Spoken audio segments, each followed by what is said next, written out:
No, stay down. Okay, you can come up. Then you have to stay up. Come on. Come on. If you're coming up, come on.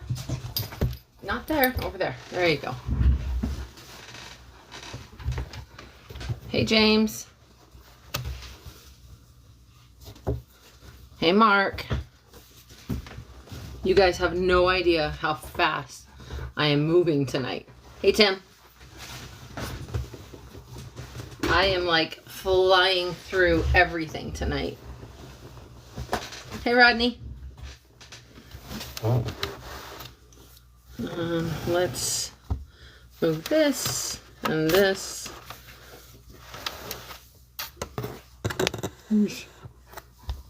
Hey, Jenny. Okay, there we go.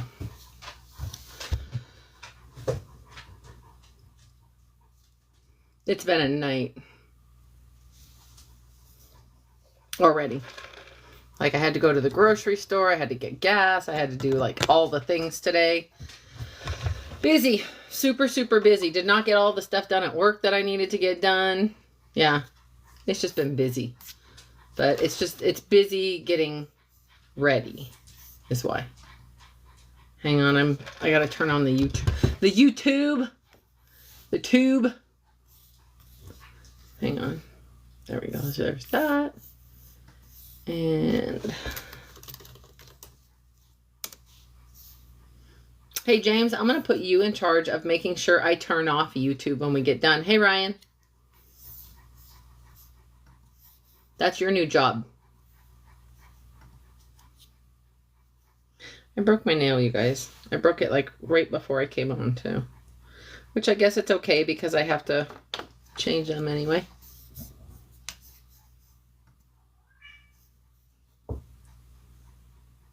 So Ryan, how much for you to transport that hay out here? $6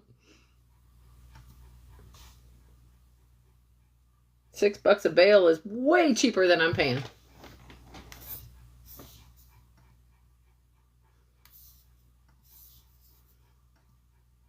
I only need like 20 bales though.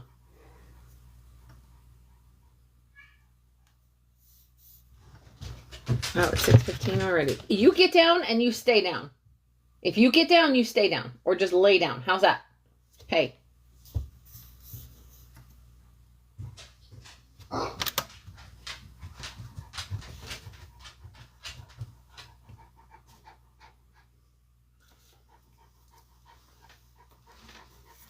What's up? You gonna breathe heavy all night? Again? Are we doing that again?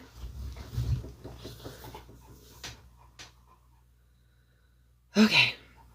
Now I get to like get focused. No, that's your job. That's your job. With 2 horses, it lasts me about 3 days.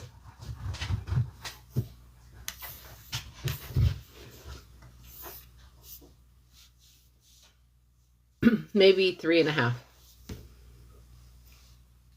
Doesn't last too long.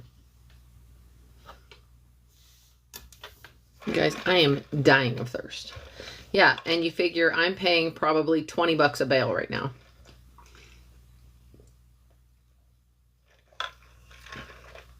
So I go between 8 and 10 bales a month for the 2 horses. It's better when it's like spring because, yeah, James, you didn't realize that? It's better when it's spring because then there's grass, they eat that, and then they eat less hay. Or I can just throw them like 1 flake instead of 2. Hey, girly. But like right now there is nothing. I know that's what he's charging. I know. And I was paying last summer, it was up to 32 a bale. And they don't eat less when it's more expensive. I wish. It was getting to the point where I was starting to think it might be cheaper to buy the bag pelleted feed than it is to buy hay, which is scary. Mm-hmm.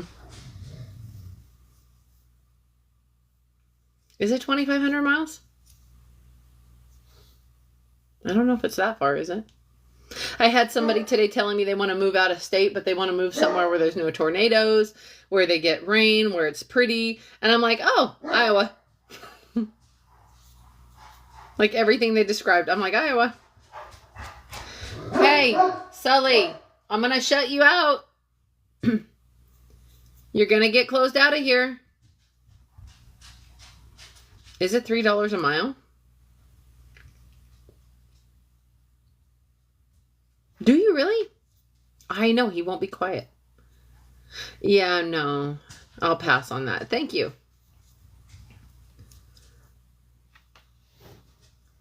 Oh, look, there's 2 of you, 3 of you. Well, you're in... Tim, where are you again?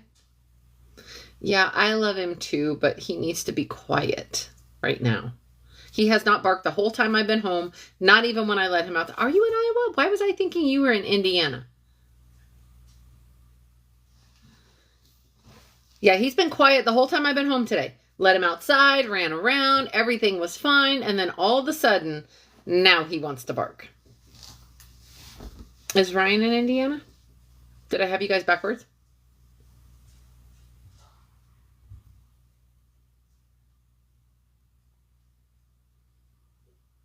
Hey, Kristen, I hear you talk to Ron. See, I had you guys backwards for some reason. I mean, you're both rednecks. It's okay. And I mean that in a lovable way because I'm a redneck.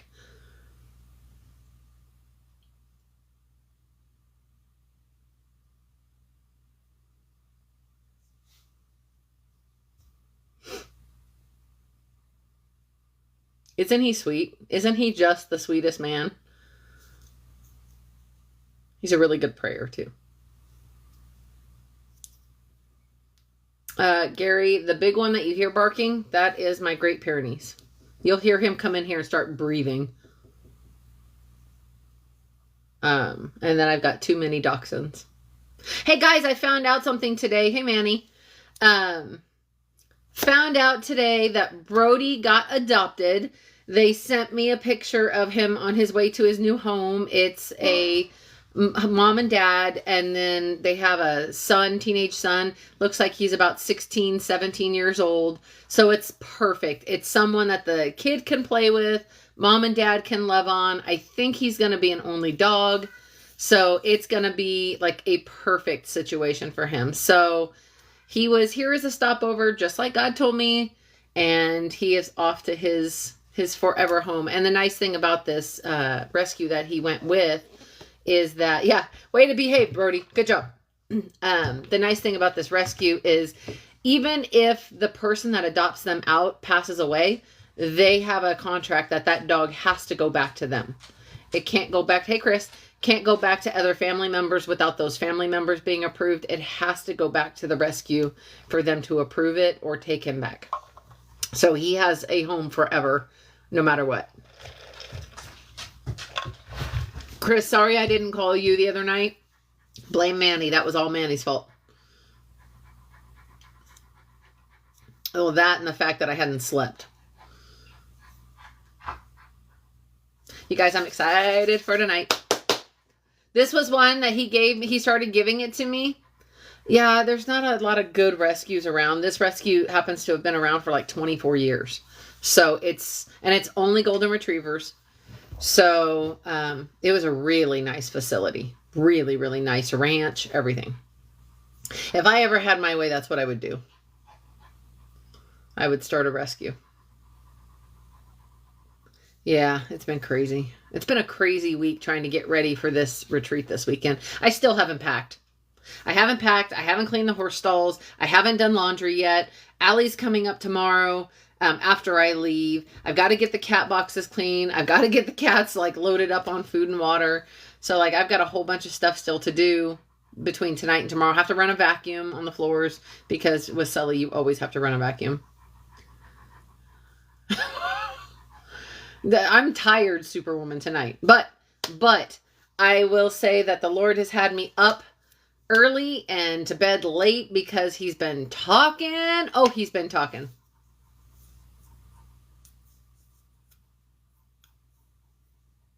Looking for a what?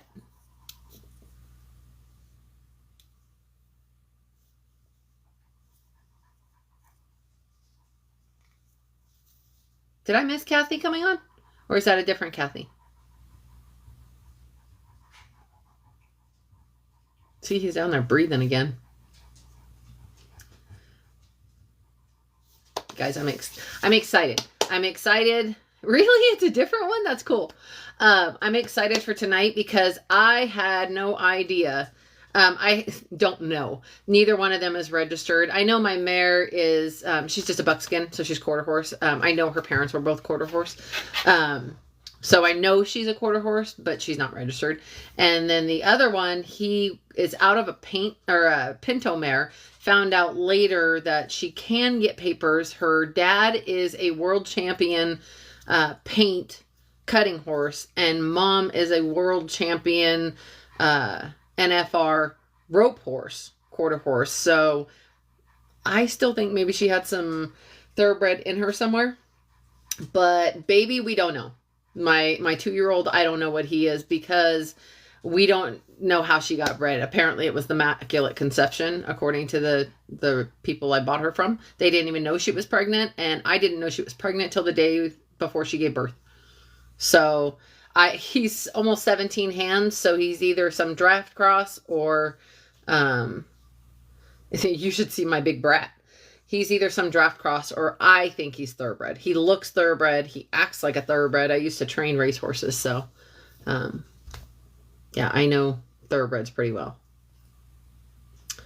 But I love him to pieces, and he is a spoiled brat. Last night he came running up to the fence in the dark because he heard me rustling his little mints out of the packages and was so excited for his bedtime treat. They would try. They would definitely try to come to bed with me. The funny thing is I let Sully on the bed. He doesn't want to. He has no desire to get on the bed. I think it's just too warm with all the other animals on the bed. So he sleeps in the hallway so nobody can get in my room anyway. Nobody will ever break in my house because that dog sleeps between me and the door. That's where he's at right now, between me and the door. I'll take it. Oh, my stomach's making all kinds of noises. Manny, I did eat real fast. Just so you know, I horked down a piece of pizza. Homemade pizza, but it's still pizza.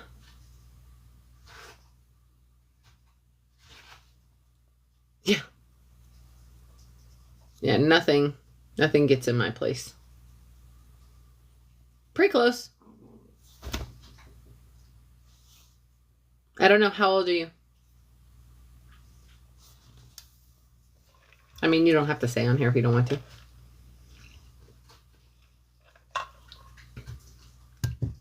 Oh, then no, I am not your age. But I'll go with it. Why? Did Ron brag and tell you how old I really am? He doesn't get to tell people how old I really am. That's a secret that's supposed to go to his grave with him.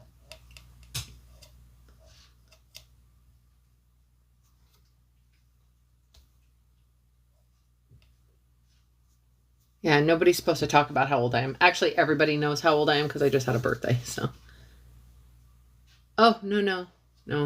I have been to New York City. Hated it. Actually, I liked outside of New York City. I liked Central Park. I liked the traveling outside of the city. I hated New York City. No, I don't think it's a steel toe message tonight.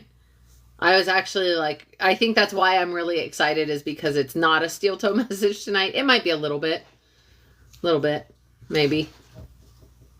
No, my oldest is 28 and she's about to be 28. Yeah. She'll be 28 this year. And then my youngest just turned 24. No, I'm 51.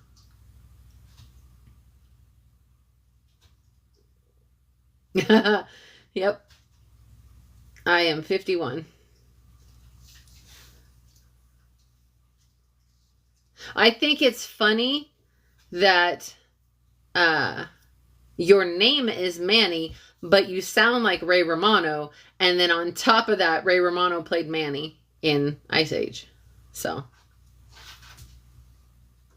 Braun's a brat. Did we talk about his age? Hopefully he told you about his age. Yeah, it's good filters. I have good filters. That's what I always say. The funny thing is, if you look at me, no, he does not sound his age at all. Not at all.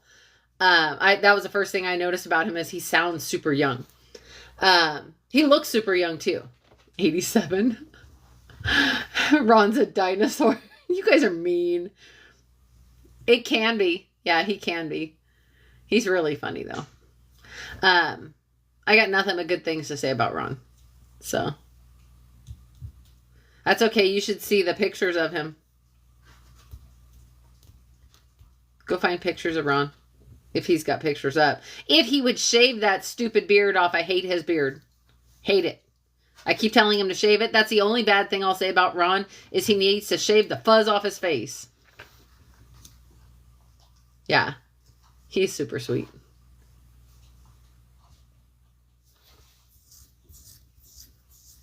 Yeah. He's much better looking with no beard. I hate the beard.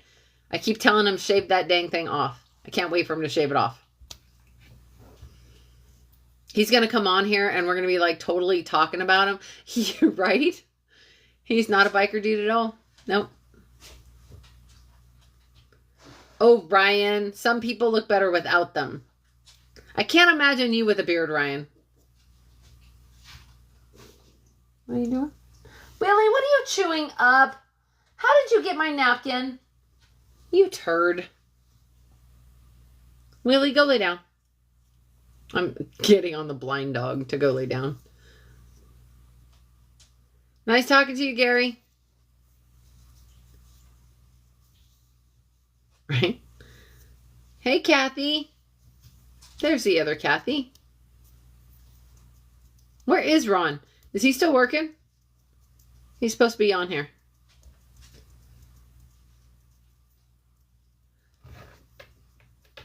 I'm not a super big fan of a lot of facial hair.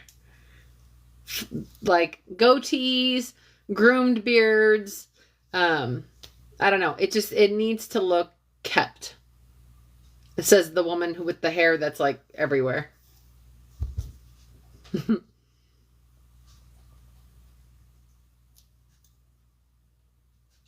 I mean, if you want me to shave my mustache, you gotta keep yours trimmed. My stomach is making all kinds of noise. I probably shouldn't have eaten. Oh, mine's just a mess. Manny and I were talking about it because I used to straighten it a lot or blow dry it. I mean, like, blow it out straight. And we laugh about it because we basically say that this is more me. I'm a hot mess. Yeah, the goatee I can do because it's kept. You have to like keep it trimmed around it and, you know, shaped and all of that. I can do that. It's the big bushy beards I don't like. Just there's no part of me that thinks they're attractive. Sorry, guys.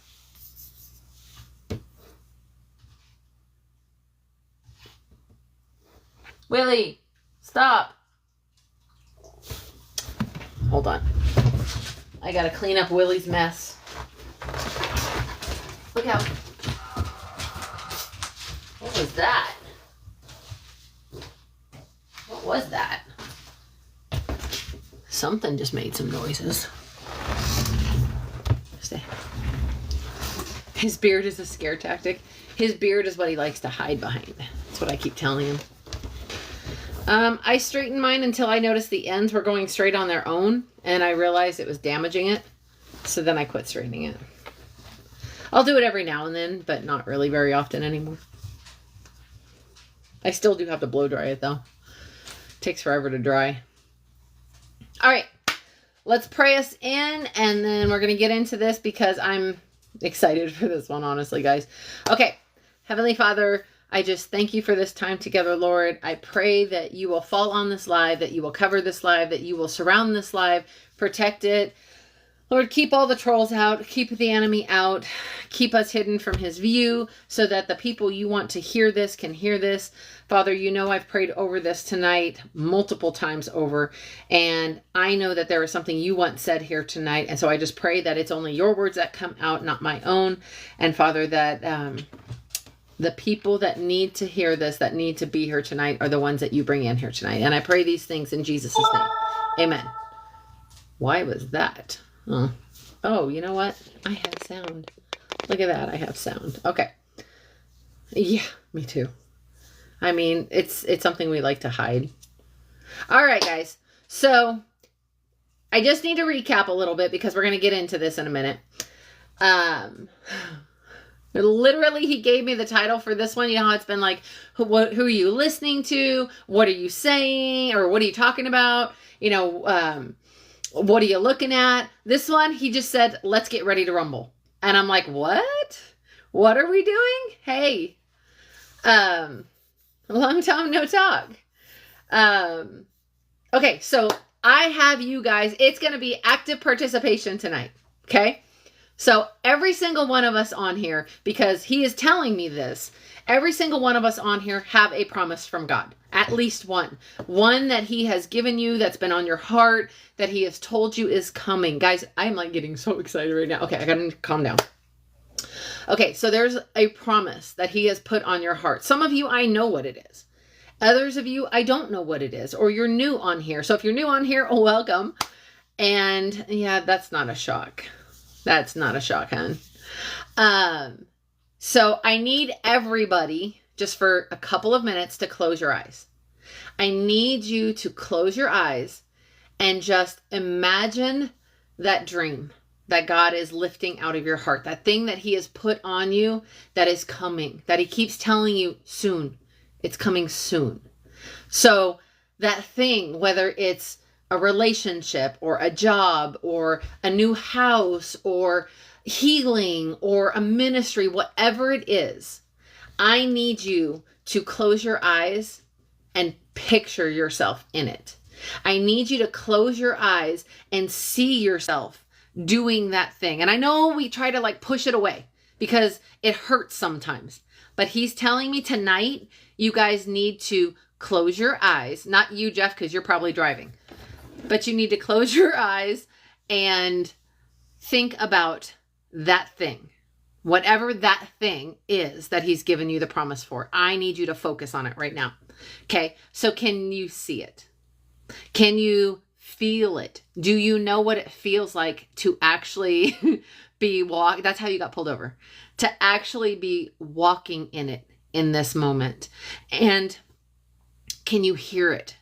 Can you hear the whisper of him telling you, this is what you were meant for? This is what I intend for you. This is what I want you to feel like when it comes to pass. This is what's coming for you. Okay?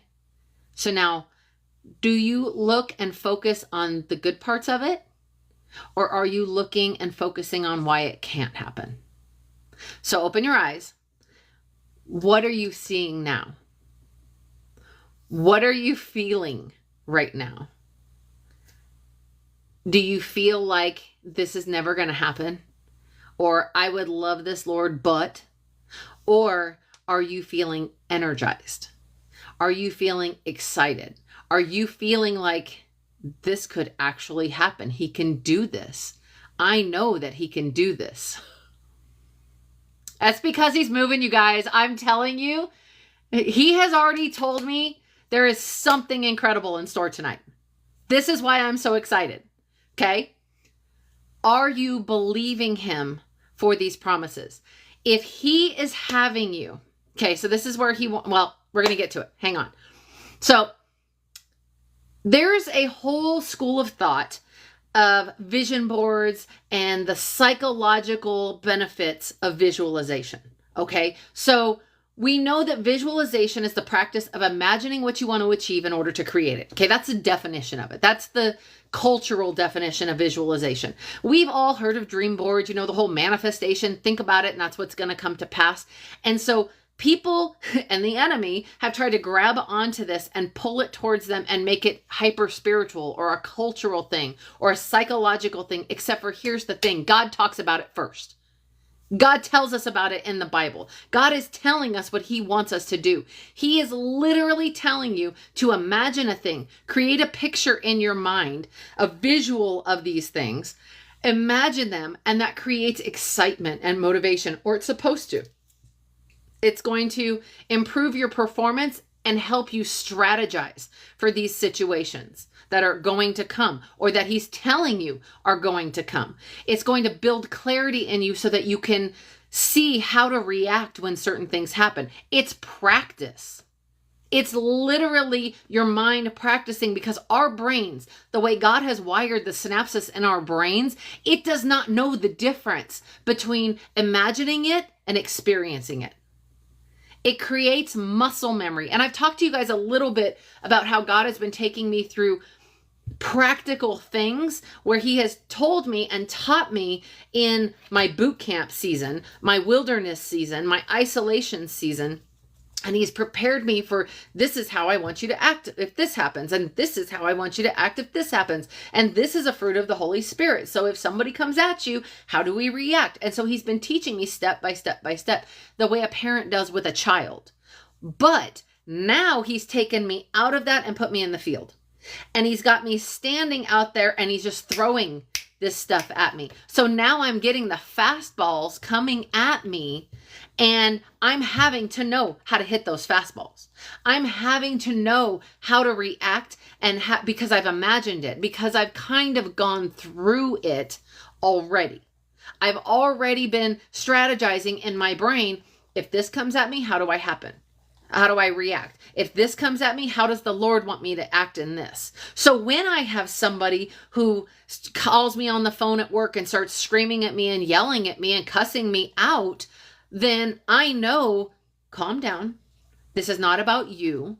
This is about this situation with them. When something comes at me and it looks opposite of the promise, when it looks like it's going to fall apart, when it looks exactly like it's moving away from the promise, I look back at scripture and I'm like, Lord, you've already said this. You're not a liar. I'm trusting you in this. So what has happened to me? Okay, hold on. So 90% of all Olympic athletes do this. They imagine these things. That's part of how they get to be Olympic athletes. He is telling us do the same things. Okay, so I'm going to read you guys our focus scriptures. We are going to sit in these scriptures tonight and read them over and over and over. It's a long section. So sit down and start listening and just follow along. He specifically wants me to read it in the Message version, and it's a lot, but there's a reason for it. Okay, so it's Isaiah 54. Okay. And I'm going to start with verse 1. Sing, barren woman who has never had a baby. Fill the air with song, you who have never experienced childbirth. You're ending up with far more children than all those childbearing women. God says so. Clear lots of ground for your tents. Make your tents large, spread out, think big. Use plenty of rope, drive the tent pegs deep. You're going to need lots of elbow room for your growing family. You're going to take over whole nations. You're going to resettle abandoned cities. Don't be afraid. You're not going to be embarrassed. Don't hold back. You're not going to come up short. You'll forget all about the humiliations of your youth, and the indignities of being a widow will fade from memory. For your maker is your bridegroom, his name God of the angel armies. Your Redeemer is the Holy One of Israel, known as God of the whole earth. You were like an abandoned wife, devastated with grief, and God welcomed you back. Like a woman married young and then left, your God says, your God, your Redeemer God says, I left you, but for only a moment. Now, with enormous compassion, I'm bringing you back. In an outburst of anger, I turn my back on you, but only for a moment. It's with lasting love I'm tenderly caring for you. This exile is just like the days of Noah for me. I promised then that the waters of Noah would never again flood the earth. I'm promising now no more anger, no more dressing you down. Even if the mountains walk away and the hills fall to pieces, my love will not walk away from you. My covenant commitment of peace won't fall apart. The God who has compassion on you says so. Afflicted city, storm-battered, unpitied, I'm about to rebuild you with stones of turquoise. Lay your foundations with sapphires. Construct your towers with rubies, your gates with jewels, and all your walls with precious stones. All of your children will have God for their teacher. What a mentor for your children. You'll be built solid, grounded in righteousness, far from any trouble, nothing to fear. Far from terror, it won't even come close. If anyone attacks you, don't for a moment suppose I sent them. If any should attack, nothing will come of it. I create the blacksmith who fires up his forge and makes weapons designed to kill. I also create the destroyer, but no weapon that can hurt you has ever been forged. Any accuser who takes you to court will be dismissed as a liar. It's exactly what happened, guys. This is what God's servants can expect. I'll see to it that everything works out for the best. God's decree. There's more. This is Isaiah 55. Hey there, all who are thirsty, come to the water. We know that he is our water. Are you penniless? Come anyway, buy and eat. Come buy your drinks, buy wine and milk. Buy without money. Where did it go? I just lost my spot. Why did it switch? Hold on. It just switched to a chapter for me. Enemy, be gone. Okay. Buy without money. Everything's free. Why do you spend your money on junk food, your hard-earned cash on cotton candy? Listen to me. Listen well. Eat only the best. Fill yourself with only the finest. Pay attention. Come close now. Listen carefully to my life-giving, life-nourishing words. I'm making a lasting covenant commitment with you, the same that I made with David. Sure, solid, enduring love. I set him up as a witness to the nations, made him a prince and leader of nations. And now I'm doing it for you. You'll summon nations you've never heard of, and nations who have never heard of you will come running to you because of me, your God, because the Holy of Israel has honored you. Seek God while he's here to be found. Pray to him while he's close at hand. Let the wicked abandon their way of life and the evil way of their thinking, and let them come back to God who is merciful. Come back to God who is lavish with forgiveness. I don't think the way you think. The way you work isn't the way I work. God's decree. For as high as the sky soars above the earth, the way I work surpasses the way you work, and the way I think is beyond the way you think. Just as rain and snow descend from the skies and doesn't go back until it's watered the earth, doing their work of making things grow and blossom, producing seed for farmers and food for the hungry, so will the words that come out of my mouth not come back empty-handed. They'll do the work I sent them to do. They'll complete the assignment I gave them. You'll go out in joy. You'll be led into a whole and complete life. Let the mountains and the hills will lead the parade, bursting with song. And the trees of the forest will join the procession, exuberant with applause. No more thistles, but giant sequoias. No more thorn bushes, but stately pines. Monuments to me, to God, living, lasting evidence of God. On to 56. Guard my common good. Do what is right and do it in the right way. For salvation is just around the corner. My setting things right is about to go into action. That's where we're going to stop, you guys. This is what he took me to after last weekend. This is where he took me and said, this is what you're talking about on Thursday. This is what I've been getting to with all of these messages that he's had for the last 3 lives. This is the point he's been trying to get to. And you guys, I'm sorry, but I didn't read the chat as we were going. Okay, so God is telling us he wants us to do the same thing. What he's talking here and what he's talking about in this is contextually. Let's understand where they were. Okay. It sounds really great to hear all of this. This is a great message of hope from God, right? But we forget to look at it in what the context of it was. This was Isaiah. They were literally in captivity in this moment that he's preaching this. When God had him stand up in front of the people and say this, they were literally in captivity, and all around them was death, destruction, slavery, captivity, servitude. All they could see and hear was bad. There was nothing good in front of them. They were in the middle of a storm. They were having their circumstances, and their situation did not look like it was getting any better. And yet God says, Isaiah stands and preaches this, and God is telling them, this is the basic gist of what he's telling them. This is what he had me write out today.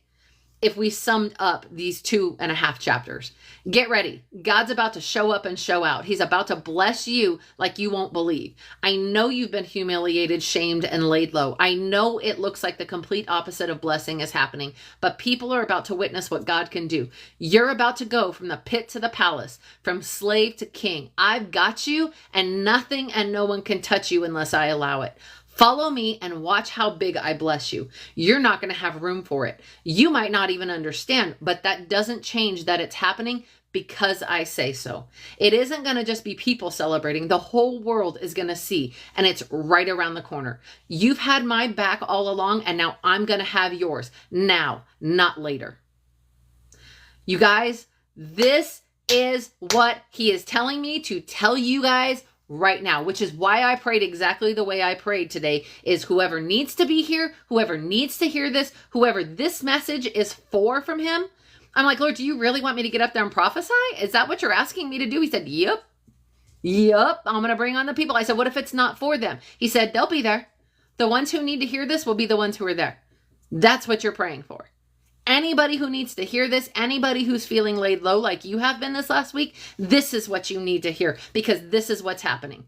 You guys, every single thing this week has confirmed this over and over and over and over to me. It's coming. It's coming whether you're ready for it or not. Okay, so here's the thing. This works two ways. So when God is telling you, imagine these things that I'm telling you to imagine. I am telling you guys right now, since last October, he gave me a picture in my head, a vision in my head, and said, I want you to picture this every single night. Every single night he would remind me, think of that in your head. Think of that thing in your head. On the nights I can't sleep because I'm so upset, the nights I can't sleep because I think it's never going to happen. Lord, is this really you telling me these things? He's like, think about this. And I will instantly fall asleep in peace. 100%.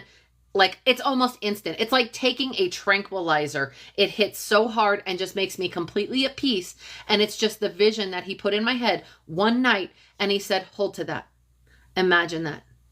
Stay with that. That's what I want you to keep in your mind. And there were nights when I was like, I don't want to think that. It hurts too much. I don't want to think that because I don't think it's going to happen. I don't really believe it's going to happen. What if it's just me? He's like, I don't care if it's just you. I don't care if you think it's just you. Keep thinking of this. Keep imagining this scenario playing out. Keep picturing this over and over and over. And I was like, okay, I don't know if this is you or not, but I know that this brings me peace. I know that this helps me sleep. And so I'm going to trust you, Lord, that this is you. So I'm fine, Manny. I'm fine, really. I'm like, okay, Lord, this is you. I'm going to keep doing this thing. No, you're fine. You guys are fine. And so I would keep imagining this thing. And then there were a couple of times when I didn't do it and I couldn't sleep. I couldn't get it through my head that it was still him telling me. And what he's telling me is there's two ways this works. And this is what we see when we do this. It can work for our benefit. So when God is telling you to do this, it's you focusing on the promise that God is giving you. It's you focusing on what he's told you. It's you believing him and having the faith in him and focusing on your faithfulness to the thing that he's told you. It's not that he wants us to focus on the promise. He wants us to focus on the person giving the promise and trust that he is going to do what he says he's going to do. So we're seeing what God wants us to see. We're seeing the image of what he is placing in our heart to desire. Then he wants us to listen.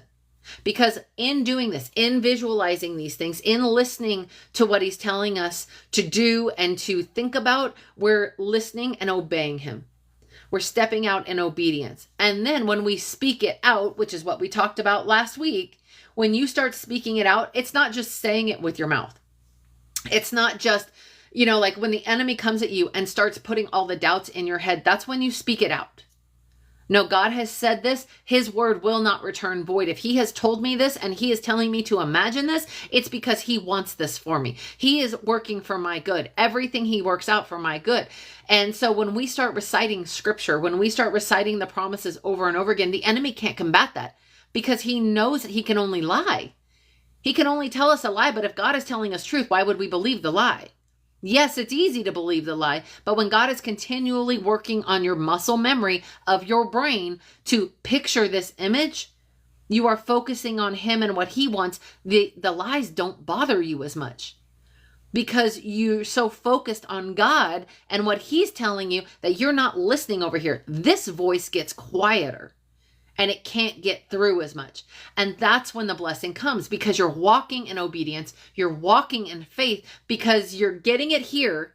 It's coming down to here and then you're living it out and moving it forward. So you're constantly walking forward in that faith. But this also can work for your destruction. So what happens if it's the opposite? What if God has told you to focus on something, but you start focusing on the why it can't happen?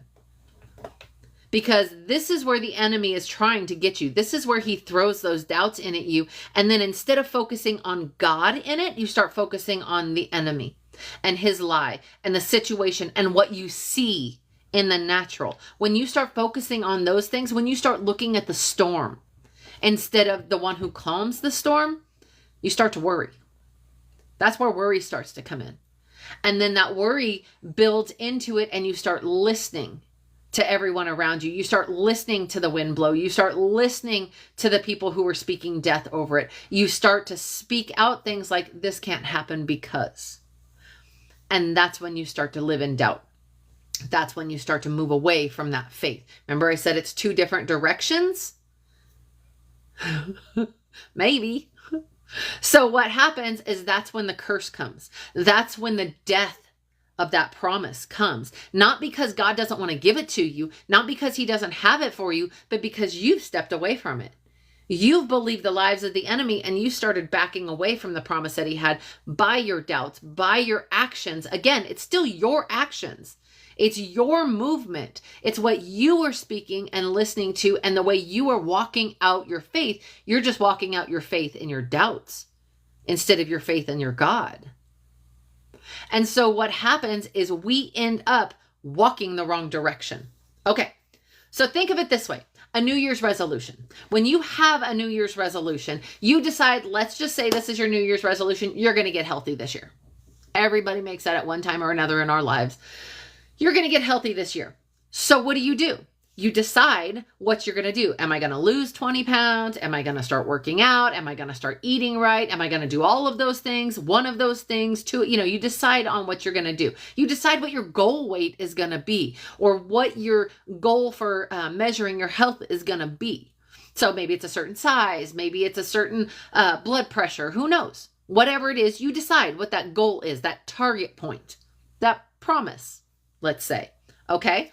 So then from there, you get advice. You listen. You find out what it is you need to do. You figure out the workouts you're going to do. You get a diet plan. You get a trainer, whatever you're going to do. Okay? You start looking into it. That is your focus. Then you start doing the thing. Because you can have all of the information and never move in it. If you don't start moving in it and start walking in it and start living out the faith, nothing's ever going to change. Then you just have something in your head that's a fantasy. We can sit there and just think about the thing that God is telling us and never walk it out, never move in it. And then it's just a fantasy. The promise still doesn't happen. Why? Because we're afraid. We need to actually walk that thing out with him and be obedient. This is where your faith meets up with your feet. This is where the rubber meets the road. Okay, so you might not be healthy yet today, but you put those steps of action into place and that's what gets you to healthy. So what makes you think your walk with him is going to be any different?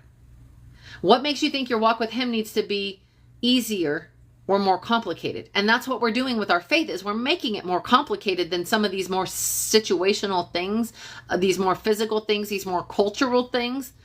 If you know you have to get a degree to get a certain job, you want that job, you decide you want that job, you go back to school, you get your degree, you go get that job. It's pretty simple. We look at that simply. So why is it any different when it comes to our walk with God? If God is telling us, you want this promise, live like this, you'll get this promise. So why do we skip the live like this part? Okay. So in the past weeks, what have you been focused on? What have you been listening to? What have you been doing? What are you saying? These are all the things that we've talked about in these past 2 weeks, but you have to do all three of these things. So all three want you to see before you see it, speak it into existence, and then walk out your obedience and faith. God's telling us to do the same thing in this situation.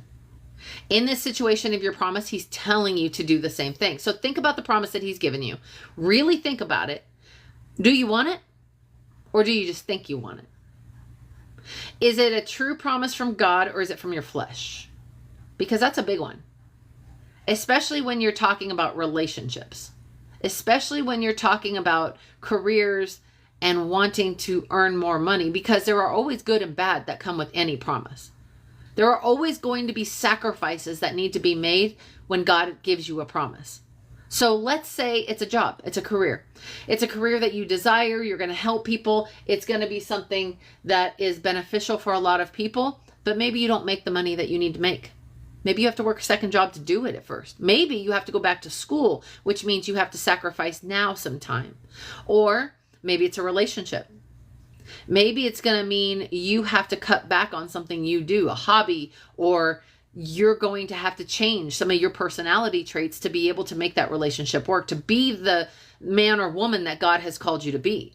I will tell you right now, for me, to become the person that you see sitting here today, this is not the person I was a year and a half ago. Not even close. And I know a lot of you guys have heard me say that, but you guys don't really realize how different I am. I was a very angry, scared, anxious person. I was 180 different than what I am today. There was no patience. I'm still impatient, but there was no patience whatsoever. It was my way or the highway. There were no apologies ever. Like, I grew up thinking that to apologize to somebody meant you were weak. I've done it so many times this week, it's not even funny. God's making sure I do it now. And he's testing me on it. There were things in my life. This is not a foot stomping one. There were things in my life that I swore up and down, I'm doing God's will. No, I knew I wasn't. I was doing it for my flesh. Most of my life was lived for my flesh, not for God at all. Even though I loved him, I lived for me. I loved me more. Okay, so how do you know? How do you know if it's for you or if it's from God? Is it something you can do on your own? Is it something you can manage? Is it something that you can accomplish without him? Then it's you. Simple as that. If you can accomplish it, it's you. If you need God to accomplish it, if it's something you can't do alone, if you know that you can't shoulder this, it's him. Is it something that will only benefit you? Or is it something that'll benefit other people? If it's only going to benefit you, it's you. Most of the time, those of us who are like, hey, Lord, it'd be great. I need some money for bills, and I'll tithe that money. I'll tithe 10% of the lottery if you help me win it. Yeah, that's for you. That's not going to benefit anybody. That's for you. You're thinking of you. That's not God. But is it something that scares you and makes you step out of your comfort zone? That's going to be God. Is it something that's going to benefit more people and maybe harm you in certain ways? It's going to hurt, but eventually heal? That's God. Is it something that's going to be leading you to sin and sinful? That's you. And we like to blame it all on the enemy, but it's not the enemy. Our flesh will lead us right into sin every time. Even when I mean to do good, I mean to be generous, I mean to be kind. Yeah, but sometimes being kind just means you want people to notice you. Sometimes when we give money to somebody on the street corner, but we do it on purpose and then tell people about it, that you just got your thanks. You just got your pat on the back right there. That was it. Okay, so what he's telling us, and you guys, I promise we're getting towards the end of this. So what he's telling you is to see it. Do you know that you know that you know that you know it's from God? Because he's going to make sure that you know this promise is from him. So do you see it? Does it bring you peace even though it scares you? That's a big one. Like, there is just something that as soon as you think about it, it feels right. And you can't shake it no matter how much you try. No matter how many obstacles or oppositional things that come at it, you just want to be like, nope, I'm closing that door. And the Lord's like, nope, you can't close what I hold open. That's God. And you know that you know that you know, even if you wish it was different. You guys, I can't tell you how many times I have prayed that God would close the door on my promise. Over and over and over, I have prayed, Lord, please close this door. Close this door, close this door. Please just close this door. I wish I didn't want it, but just close it so I don't want it. Give me something different. And he's like, sorry, this is it. This is what you get. This is the promise I have for you, because my promise is my best. And I am offering you my best. Don't reject it. Okay. Speak it. Is it a promise or a suggestion? Because you know the difference. Is it his way or his will? So here's an example of the difference between God's way and God's will. Okay. So he called me a long time ago to, like once my divorce was going through, he called me, I want you to walk in purity. That's God's way. He wants me to be pure. He wants me to walk in purity.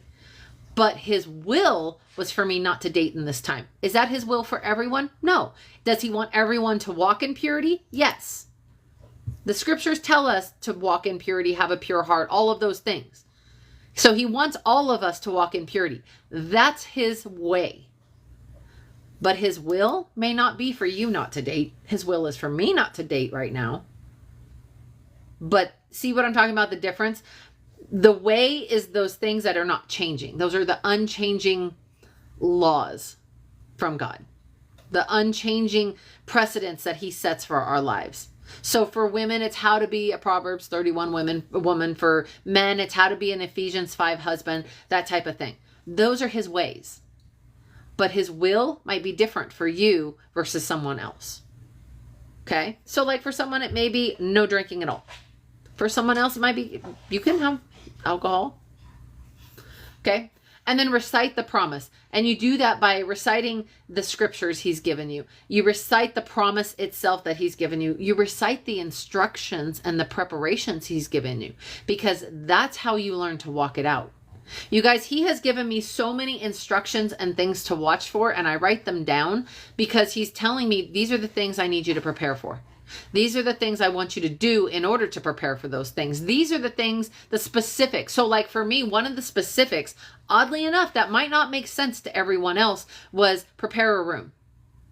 Long time ago, he told me prepare a room. He told me that before James came to the house. And I prepared the room. Had I not done that, I would have been scrambling. He told me recently, clean your garage. Why? Because I said so. Okay. Night, Rodney. So he told me clean the garage. So I do it. Do I understand why? Nope. Do I do it anyway? Yup. When he tells me stack the firewood, I go stack the firewood. Because he told me to. Do I understand why? No. No. Do I have time for it? Probably not. But I do it anyway, and he makes time for it. All right. So time is short. Take the steps he tells you to take, because when suddenly happens, and we all get a suddenly, you guys, God feels like he's not moving at all until he suddenly moves. And he tells us it's going to happen suddenly. So fast, your head will spin. Amos 9:13, I think. So take the steps now, because when suddenly happens, there won't be time. It's not going to do you any good to be working out at the last minute. You're not going to lose weight fast enough to be ready for whatever that thing that God is telling you to do. You don't know when he needs you to run. The time to start learning to run and jog is not when a bear is chasing you. Okay? You need to be in shape before you go into the woods. Kind of thing. So God is preparing you in advance. When he's giving you instructions, he is letting you know in advance what you need to prepare for. It doesn't matter if you understand. He already told us, you don't think the way I think, and you don't work the way I work. So just follow the instructions. It's kind of like that parent telling you, because I said so. That's why. Because I said so. Just do it because he said so. Okay. So Matthew 25, 1 through 13, you guys don't have to go there, but you can. God's kingdom is like 10 young virgins who took oil lamps and went out to greet the bridegroom. 5 were silly and 5 were smart. The silly virgins took the lamps, but no extra oil. The smart ones took the jars of oil to feed their lamps. The bridegroom didn't show up when they expected him, and they all fell asleep. Guys, how many of your expectations has God been like, yeah, that's your expectation. Get rid of it, because I'm not going to do it your way. I'm going to do it my way. And he destroys your expectations to do it his way, which ends up being better, and you don't understand it anyway. In the middle of the night, someone yelled out, he's here. The bridegroom's here. Go and greet him.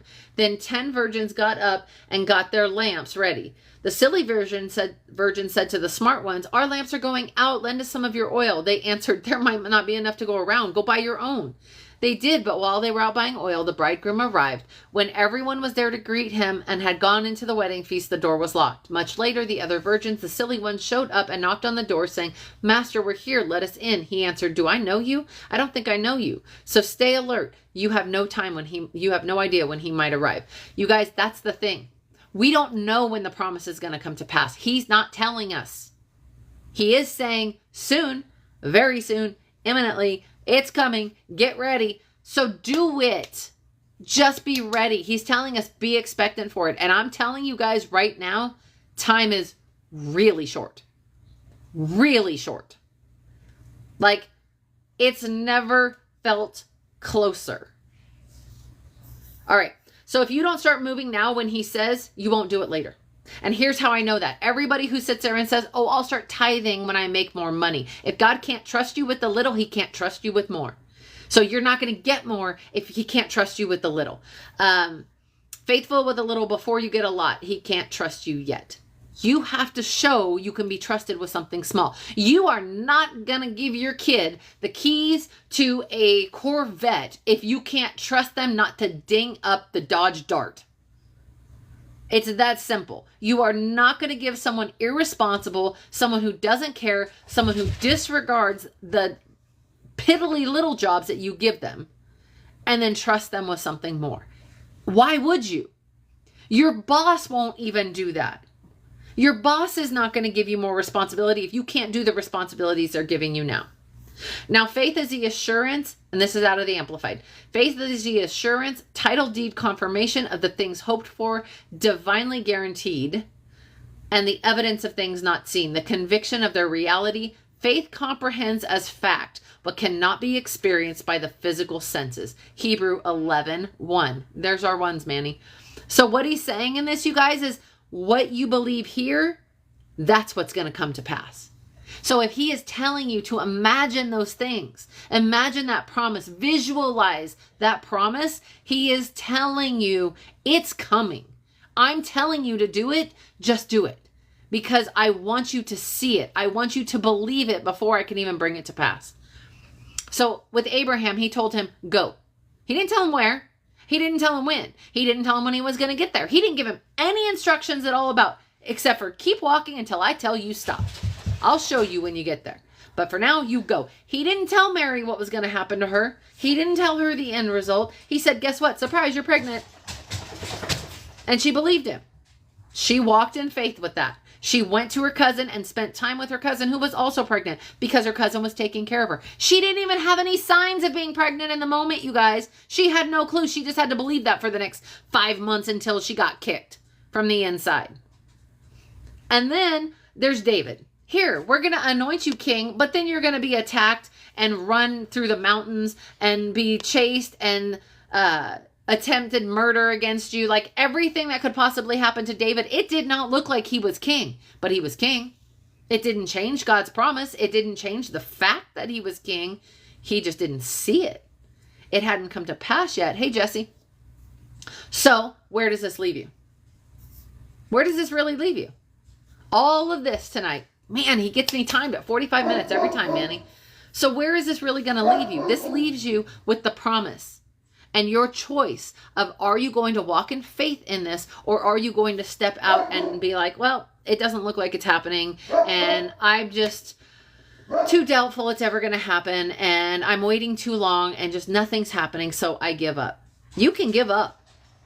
You can give up. He's not going to stop you from giving up. You have the choice about giving up or not. But unless you can tread water out in the ocean, then you are going to have a really difficult time swimming back to shore. We are so far out in the waters right now. What I used to tell everybody is, I am so far out on a limb with God right now. He better catch me. He better catch me and show up, because I will fall to my death otherwise. I have no option now. Like Peter said, where else would we go? When Jesus asked him, do you want to leave us too? And he's like, where else would we go? He was saying the same thing. I am so far out in the ocean with you, in the deep water with you, Lord, that I would drown if I tried. That's where we are, you guys. We are so far out on our faith right now. Our faith is literally us walking on water. That's where we are right now. So why would you turn back now? Why would you let it go now? Why would you let the enemy and doubts creep in now when it's this close? Because that's exactly what he's telling me is, you guys, this is his promise for us. Get ready. God's about to show up and show out. He's about to bless you in ways you wouldn't believe. I know you've been humiliated, shamed, and laid low. I know it looks like the complete opposite of blessing is happening, but people are about to witness what God can do. You're about to go from pit to palace, slave to king. I've got you, and nothing and no one can touch you unless I allow it. Follow me and watch how big I bless you. You don't have room for it. You might not understand, but that doesn't change that it's happening because I said so. It isn't going to be just people celebrating. The whole world is going to see, and it's right around the corner. You've had my back, and now I'm going to have yours now, not later. You guys, it's your choice. It simply is your choice to decide where you're going to go, what you're going to do, and whether or not you're going to walk this out in obedience, or if you're going to sit there and worry and doubt and have nothing happen, is really what it comes down to. I'm done. I'm done. I'm done. I told you guys this one was a lot. I love when he lets me give good news messages. I love the good news messages where I don't feel like I'm like beating you guys up. Where I have good news for a change. Okay, so you guys want to hop on? You can hop on. I am done with this. So you guys want on here? You guys get on here. I did record this one. I'll have it on YouTube, I think. Let me make sure. It should be on YouTube. Yeah, it's on YouTube.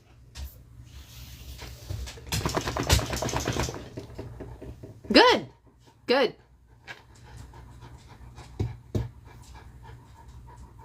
But yes, I did record. I've been trying to record them all, Chris, to put on YouTube. You know what, though? Here's the thing. He's telling this to all of us. He's telling this to everybody right now. I have seen message after message after message just confirming what he had already been telling me.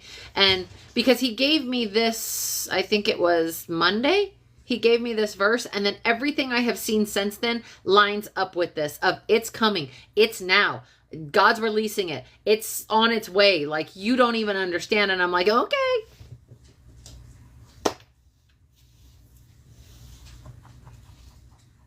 You know, and I'm not in any way doubting it. I absolutely believe him. It's just, I'm just waiting for it now. It's just a matter of just waiting for him and waiting for his movement.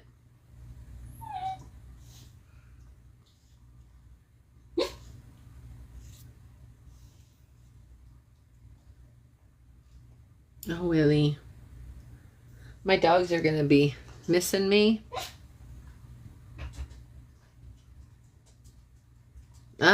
I mean, his instructions are sit back and enjoy it. I'm trying to learn how to sit back and enjoy it. Good, Kathy.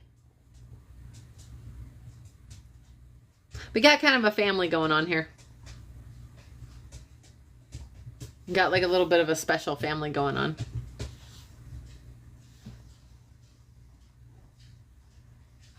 Good. Glad. Maybe. I don't know. We'll see. I don't know what that means.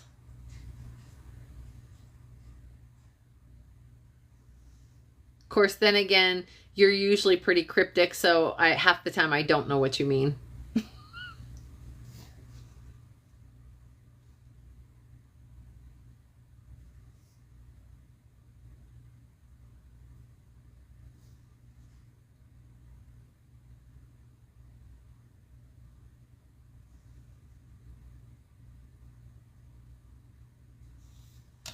I am so thirsty, you guys. I've been drinking so much water. I was just glad when I didn't have to fast anymore.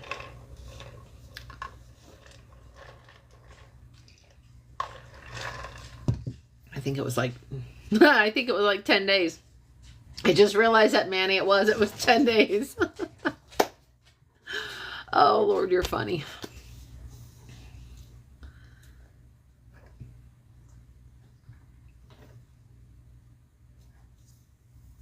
It's not me, Jenny. It's all him. I mean, I will say I'm so blessed that I ever got it through my head. Yes, I am. I am. I do Himalayan salt in my water. I do that, and no, I'm not on the Oreo and ice cream. I did buy cookies today, though. But I bought cookies to take with me. So, no, I'm still good. I'm still, like, today I think I had 2 protein shakes. And then I had dinner real quick.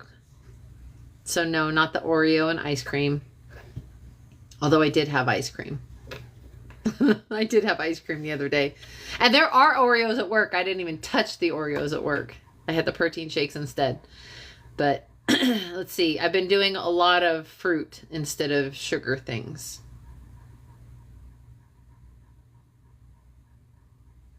So I've been trying to stick with either like Greek yogurt or fruit.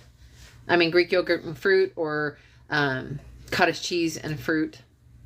You know, and a little bit of, it's not granola, it's nuts and like coconut shavings stuff from Trader Joe's. A little bit of honey. Trying to stay at least whole foods. Trying to stick with whole foods as much as possible. Even the pizza that I had, that was homemade pizza. So I try to stick with it as whole as possible lately. That's where he's got me. I have a reason to be getting in my best shape, is what I've been told. Again, the promise.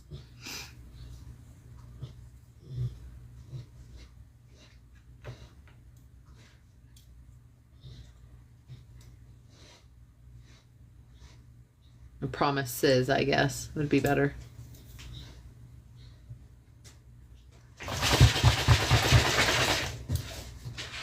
Guys, you gonna leave me out here hanging, talking to myself? I get so tired of just hearing my own voice, you guys. Where's Ron when I need him?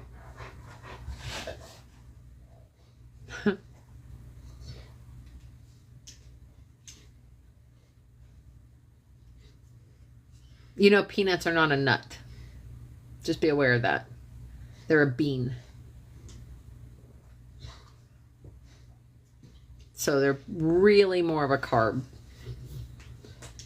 Which is fine, as long as you know that. I still have to be low carb. For my body type, for my issues that I have, my medical issues that I have to be low carb. I don't do keto anymore, but I do low carb. Well, you should probably eat. Wow, that coming out of me is different. Oh my gosh, you're cruel. I so badly want wild wings. I haven't had wings in probably 2.5 years. I used to be like a Buffalo Wild Wings queen. We have one here called Angry Chicks. Angry Chicks. And one of the girls just brought it up to work today for her lunch. It was the French fries with the macaroni and cheese all over it. And it smelled so amazing. But I don't do macaroni and cheese. I don't like macaroni and cheese.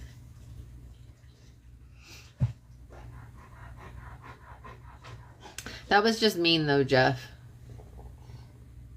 Wild Wings is one of my favorites.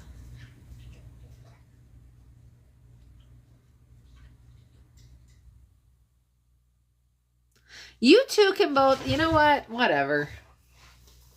You go have your bromance, you two. Right?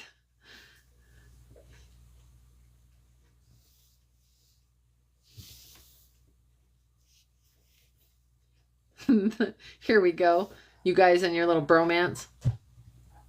There's a lot of guys on here tonight. It's only me and Janny and Jenny and Kristen, I think.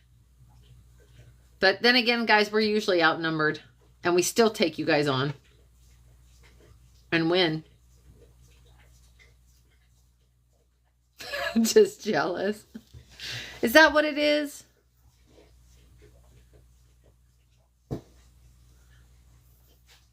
Is that because of the hernia?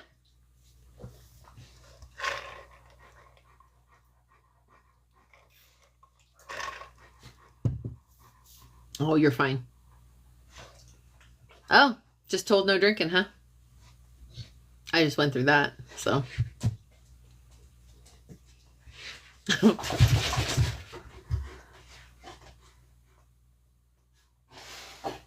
Gotcha.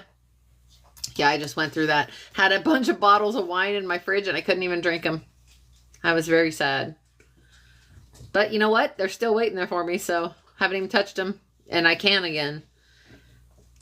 I don't know. After 110 days fasting, stop. After 110 days fasting, 10 days is like, okay, cool. I mean, I don't like it. Still do it, but I don't like it. But at this point, you guys, I've recognized that fasting is just fasting. It's just another thing. It's just another thing he calls us to in obedience. And every single time I fast, I sleep better, I hear better, and I'm quicker to react the way he wants me to react. It's almost like getting in fighting shape. Think of it that way. So like when the enemy comes at you, you're more limber, you're more nimble. You can react better.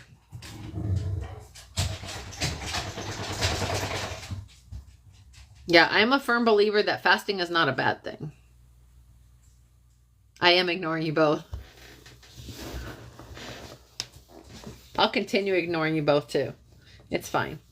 You guys ignore me, I'll ignore you. It's all cool.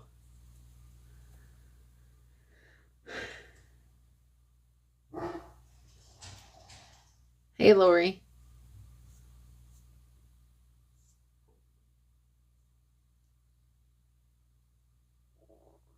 Your tummy's making noises too.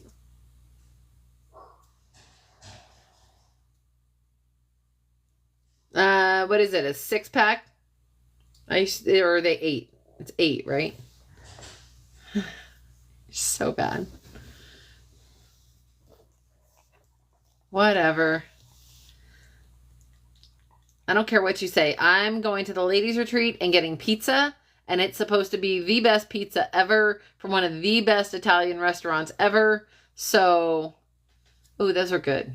Those are good ones. I still like the dry rub. I still like the, what is it? It's one of the dry rubs. I don't remember. It's like the second hottest or something like that. Because I could never have the sauces on it because they had sugar in them. See, the thing was, when I was doing keto, Buffalo Wild Wings was one of the only ones that I could have because their sauce, they had the dry rub. So I could just do that. No, I don't like that. No, I don't like that one. If you told me what it was, I'd remember. This thing keeps moving.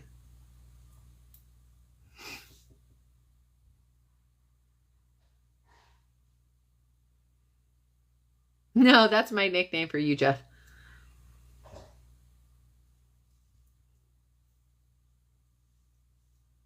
Yeah. No, it's not buffalo. It's hotter than buffalo. I like the buffalo, but it's hotter than buffalo. Are you checking out the menu now to, like, just make me jealous at this point? It's fine. You can do that. I'm getting lasagna tomorrow night and pizza the next night. And I get homemade omelets one morning. And I have to get my message the morning we get parfaits. I have a hair on my nose. That might be it. I think that one might be it. That's my nickname.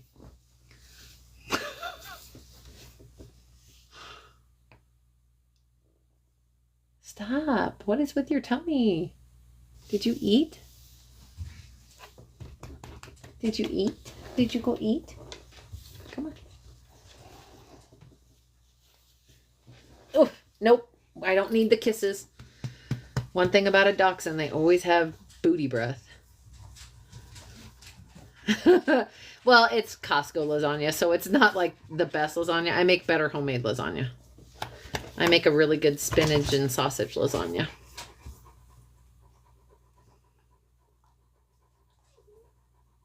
Where you been? We've been talking about it. I have to give us a talk. It's this weekend. It's in Twainhart by Sonora.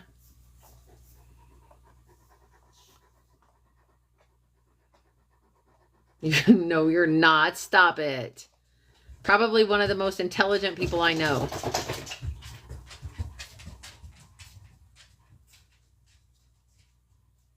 Absolutely, Kathy. Every Monday and Thursday. So come back.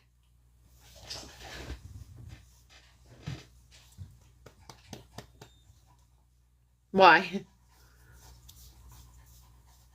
I'm just stating facts. I've already told you that a long time ago. Tomorrow.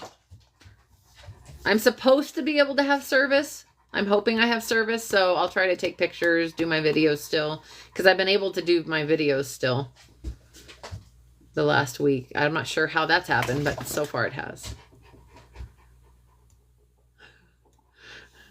Were you cheering? That's one thing I don't miss about my divorce is I don't have to watch TV or sports or anything if I don't want to. I can watch what I want when I want or nothing, which is usually what happens. I don't actually have time to watch TV most of the time anymore. Night, Jenny. Keep us posted. We'll pray for you too.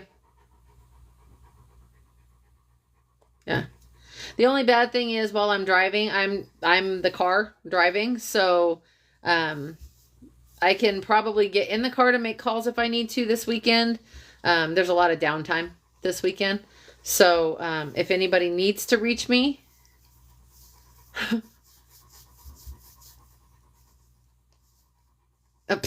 like I cared about the Raiders. I just like to watch them lose. Now I just don't care.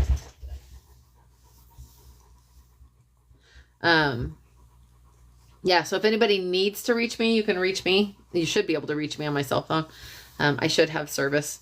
I don't know. We're supposed to go to the lake, and I don't know if that's actually going to happen now because it's going to be chilly.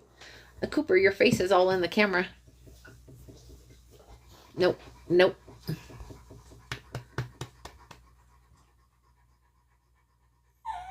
Oh, yeah, I'm a California girl. Born and raised Central Valley. Not anymore. Well, I guess it's kind of Central Valley. Just a little one. It's just the women's. Oh, wow. Somebody just stepped in front of you, Manny. Look at that. Somebody's coming to my defense? Wow. I'm going to have a dogfight, just like with Brody and Sully. Where was I? I totally lost track. Oh, small retreat. It's just the women's ministry. It's the leadership of the women's ministry group. So I think there's only like 10 of us. 8 of us. Something like that. Yeah, so it's just a little tiny thing.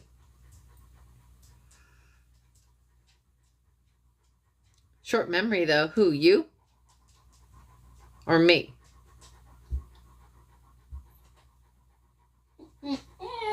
What's up, Willie?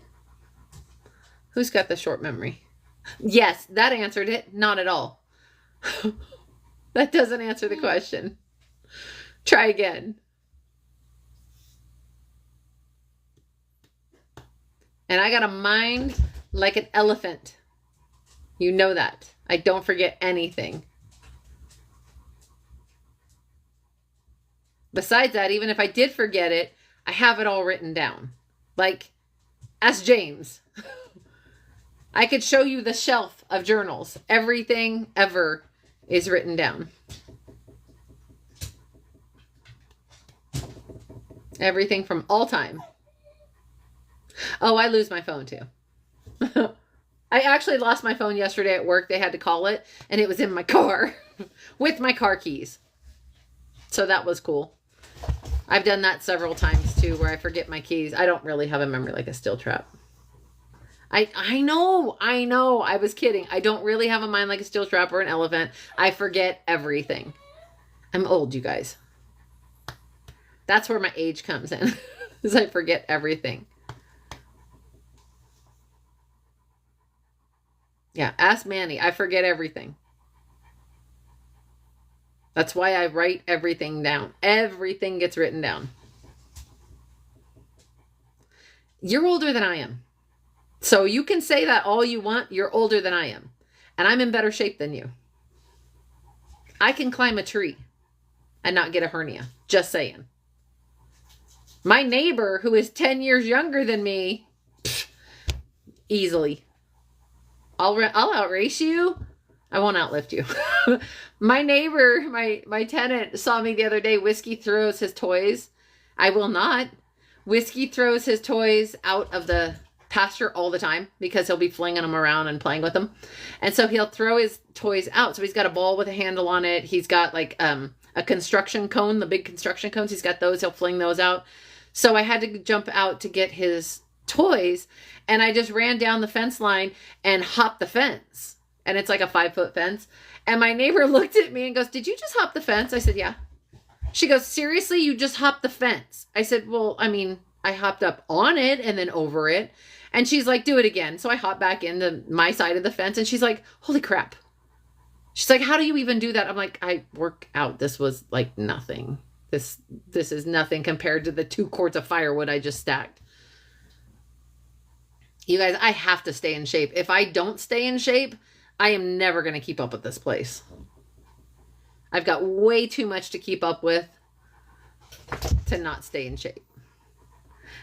I do not hold it up in one hand. I'm not Wonder Woman. I did clean my car though. I did vacuum out my car and I got that all cleaned and I got the outside all blindfolded. I mean, yes, I do lift the back of the lawnmower up and move it up a hill, but that's because I ran over the hose with it. I had to get the hose unattached. I did fix the lawnmower though, James. I got all that twine that got caught in there. I got all that out. It works just fine now. I've learned how to change a battery in a lawnmower. I could probably do the spark plugs on a lawnmower. I mean, it's the riding mower, but yeah, it definitely will.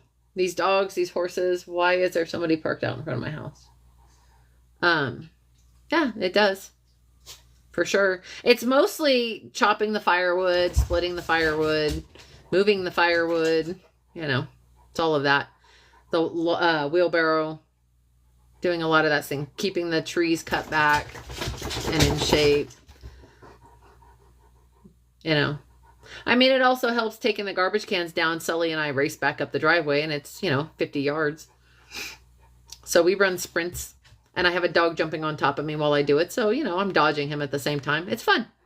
We have a good time. You guys, I will say, as much as it is work to stay in shape, there's a lot of things I can do just because I stay in shape. And it's things for God even. Like, I got to go hiking through Yosemite. I got to go tubing down the river because I was in shape. If I hadn't been in shape, I couldn't have walked the path that we had to get to where we went tubing. Oh, you want some whiskey videos? I'll have to get some whiskey videos. I haven't been able to do it. The other night he was busy running around the yard. Oh, I'll tell you a whiskey story that was really funny. So the back of my yard, off the back hillside, it goes straight up a hill and then flattens out, and then it goes up a granite rock and then it flattens out across the top of that. So it's like 3 levels. And I leave the horses out once in a while to graze down some of the grass. That's all dead grass anyway, so it's fine. And they were up on the first or the second level. So there's a level above them. They're on the second level, and then I was down on the bottom level. And I called Whiskey, and as soon as he looked at me, he comes trotting up to where I was and looks at me and looks at the hillside. And it's a steep hillside. I mean, it's steep. And so he's looking at the hillside, and he looks at me, and he decides he wants to come to me, but he doesn't want to go around where there's a slightly less steep grade and there's more of a path where he could come down. No, he decides he's going to go down the steep grade and puts his feet down it, and his butt is way up in the air and his feet go down. And all of a sudden, if I have ever seen a horse with a look on his face that said, "Oh shit," as much as this horse's face did in that moment, because his feet went out from underneath him and started to slide forward. And basically he was down on his chest with his butt up in the air trying to figure out what he was about to do and if he was going to keep going forward or like try to get back up this hill. And he finally decided YOLO and jumped down and landed right in front of me on the ground and was like, oh, thank goodness I did it. But it was such a little kid, teenage boy thing to do. And the look on his face was like, what did I just do? That horse is going to be a mountain goat. He really is a mountain goat. He likes to climb hills. He like steep hills. He likes to jump over rocks and downed tree trunks. And he's nuts. He's nuts. But it's going to make for an amazing riding horse when the day comes. Yeah, I've just never seen that look on a horse's face. He did. He nailed it. And he landed at my feet and was like 10. You would love him. He's a gigantic dog is what he is.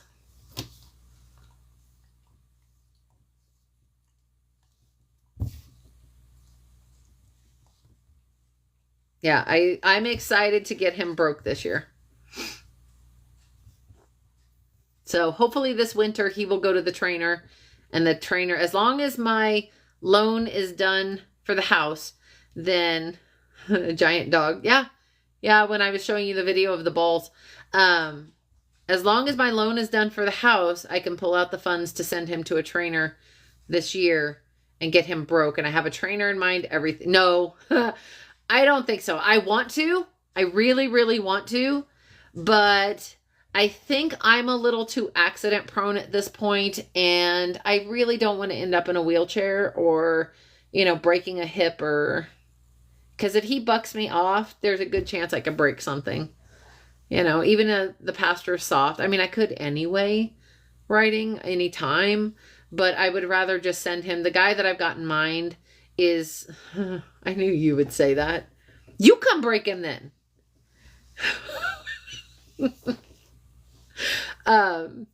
Yeah, after the last, like the other night, I was just walking to feed the horses and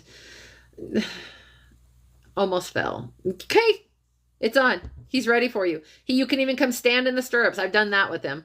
I'll probably sit on him, but I don't know that maybe, I don't know. I don't know, Chris. We'll see. I really want to start. James, I think that something pushed me, and that's why I almost tripped and broke my ankle the other day. They don't have antlers. Although, I do need a rack to put in my office because the guy that I work with in my office said I'm girling up the place too much. Because now I've got it decorated. I pulled out all my fall decorations. So I went from all my lavender stuff and my good smelling stuff in there that now he's like, I need some antlers on the walls. I said, if you do, I'm just going to put flowers around them. So what's up, Bob?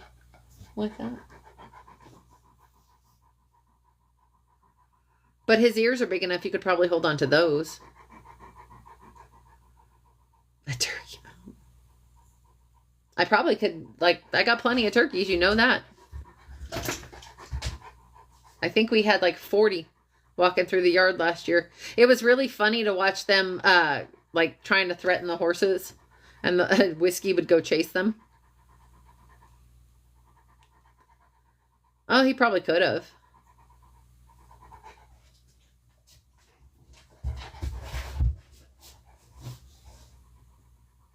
Jeff's the hunter around here. Although I'm learning how to use a bow, which I really kind of liked. That was fun. I have a friend who's going to take me out and help me find one for me. Wow. What was that? Maybe. He's a hunter, so we'll see.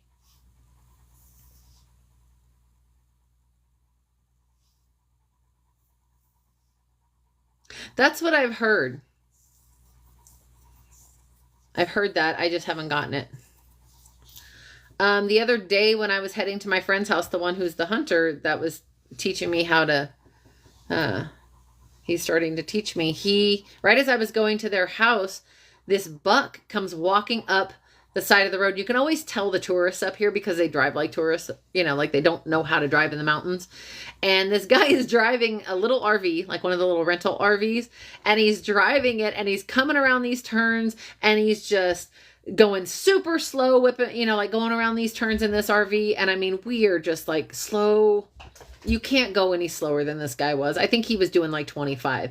And then he hits a straightaway and decides to gun it and speed up to like 65. And right on the edge of the road is probably 10 point buck. I didn't even have time to count it. And this guy's heading right for the road and going to go right in front of this guy, and literally stopped and turned around and went the other direction as he would have hit into the side of this RV.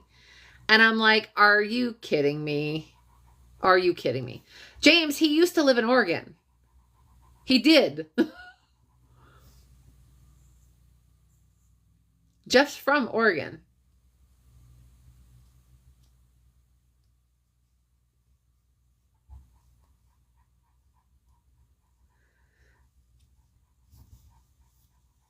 I told you that, remember?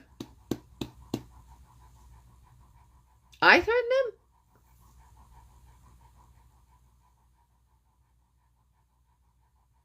No, he's not now. He's not in Oregon anymore. He left Oregon, though, which I think was crazy. Night, Mark.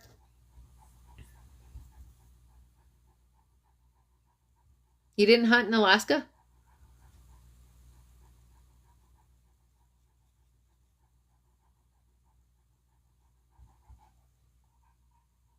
I thought you hunted in Alaska too. Oh, now you guys got him talking about hunting.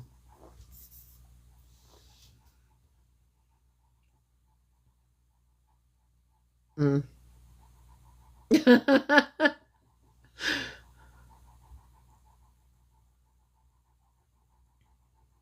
No, go right ahead. I don't care. Enjoy. You said yourself that you haven't been talking to many people. Here you go. You can talk all you want. Enjoy the company. These are my guys. You just can't steal my guys. I mean, you could try.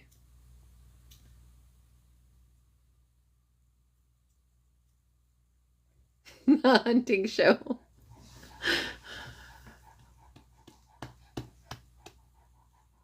I just get dogs.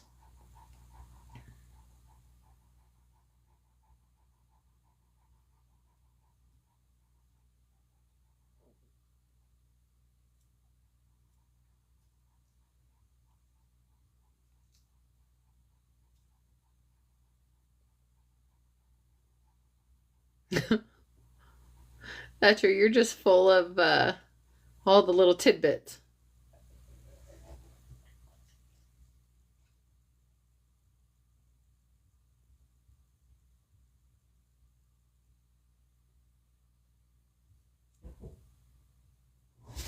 Oh, ow.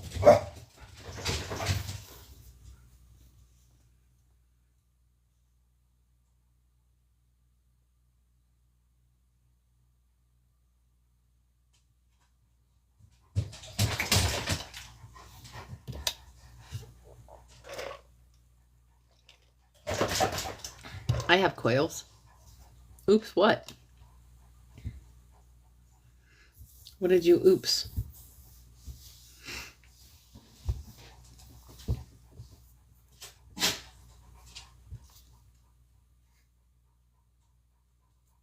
What are you oopsing?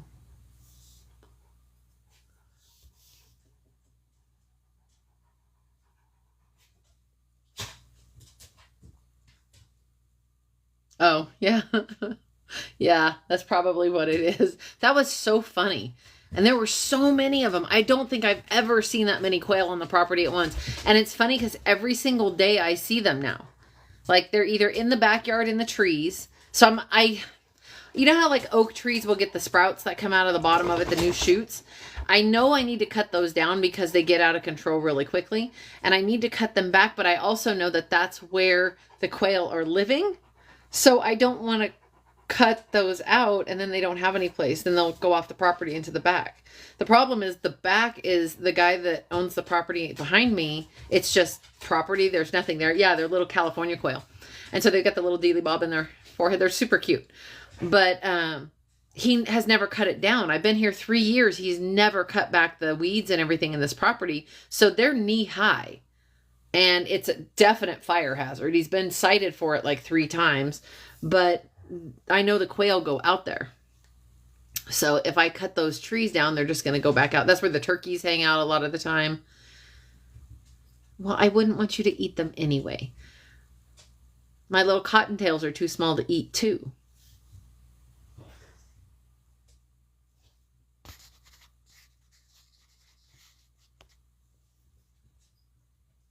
Oh, that's right. Yeah. It was really sweet. He went to that Bible study and started going there and started telling them about my sons. And so now a lot of those guys, because it's that biker club, that biker ministry. So because of that, a lot of those guys have now started going to my son's bike shop and they're ministering to my son. So it's really kind of cool to watch it go full circle. Ew, don't touch my gray squirrel. I only have 2 gray squirrels here. Nobody gets to touch my gray squirrels. You can kill all the ground squirrels you want. Yeah. Yeah, so now Ron's, because Ron's actually lives closer to my boys than I do. He lives about 30 minutes away from them. Yeah. You're breathing heavy, bud. Night, Manny.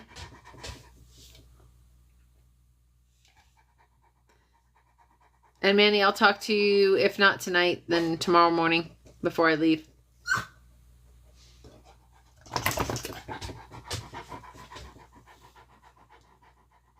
Aw, your bromance is leaving, Jeff. Now who are you going to talk to?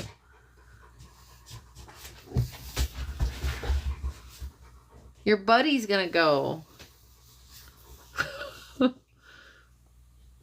I could have said his girlfriend.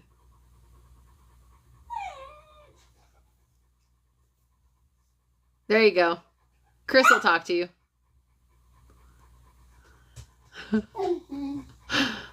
I think Mark left. Hey, Ross. Shh. You're getting angry. James, Willie's getting angry. He needs some attention. He needs somebody to come sit in the recliner with him.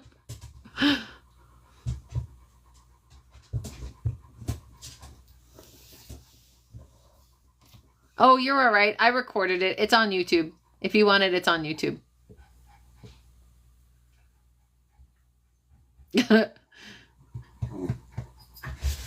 Why? You gonna come hang out in the chair with Willie?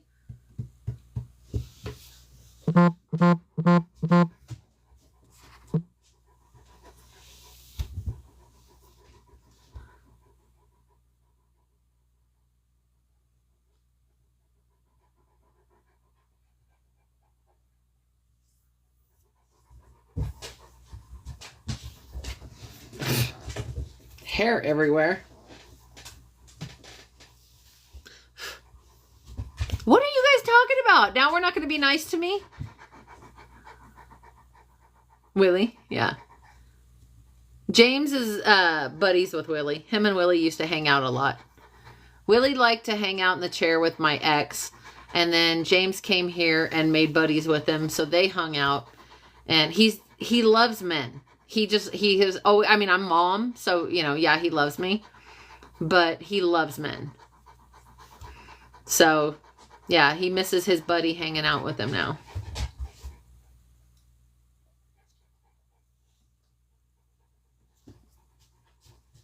Manny, you have to be nice to me. I helped you out today.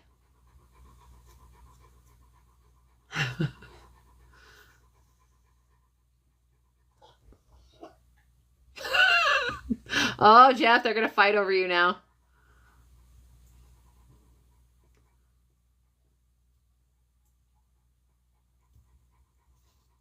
don't know what I'm missing in you guys' conversation anymore. I quit trying to keep up with you three.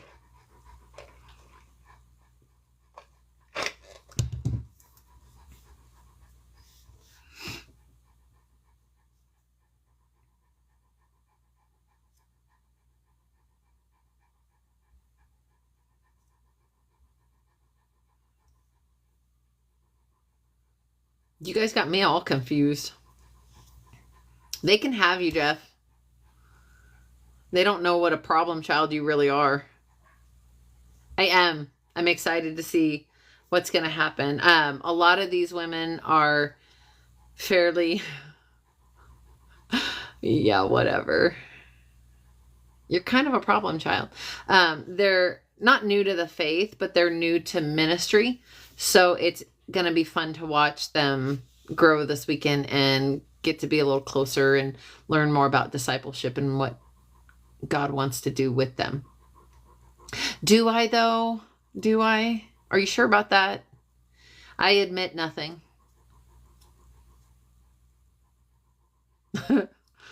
I admit nothing. I admit absolutely nothing. Prove it.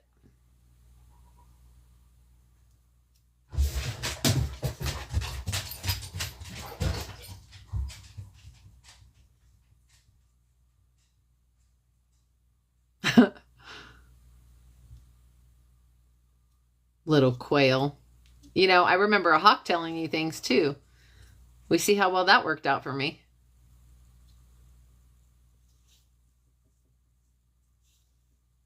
No worky, no promise. I work just fine.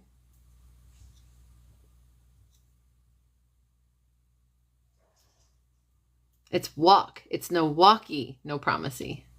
Did you not hear the message? Aw, thanks. He told me this is what he wants me doing. So I am doing this in obedience. He's basically told me he wants to take everything he's taught me to do up until now in my life. So teaching, talking, loving him, and then move forward with it and just do what he tells me to do. I hate public speaking. I will just tell you, I hate public speaking. And the lives are easier for me than public speaking, but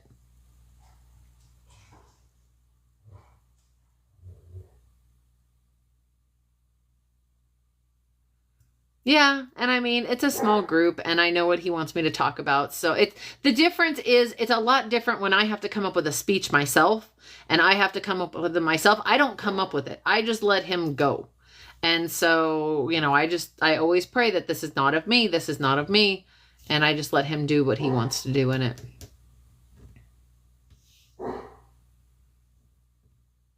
I'm surprised, but I'm not surprised. Does that make sense? Because I know it's something that he has really been pressing on my spirit about all week.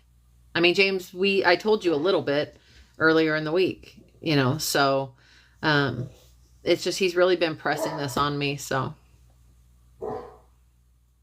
and what are you talking about, Jeff Walkie?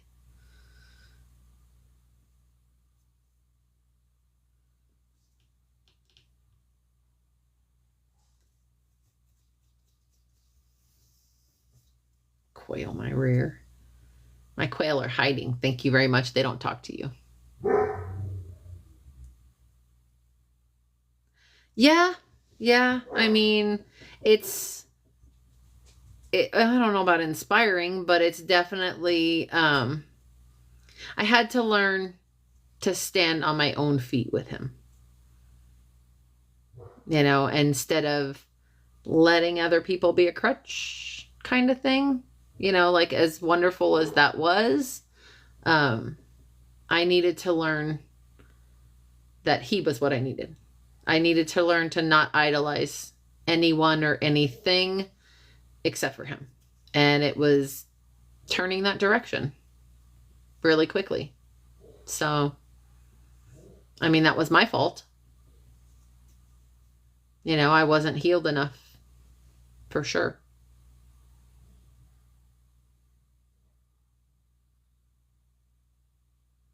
Yeah. Kristen, he didn't tell me anything. He just told me that you guys had talked. That's it. Same thing with Ron. He just told me that you guys had talked. Neither of them told me anything you guys talked about. That's why one of the things I love about the guys who are kind of my core leadership part of this is they know how to keep a confidence when it's said. And yeah, Jeff, you know what I meant by that. So,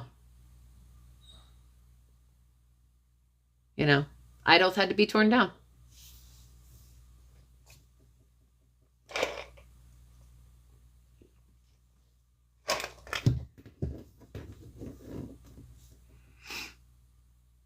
Tim's back.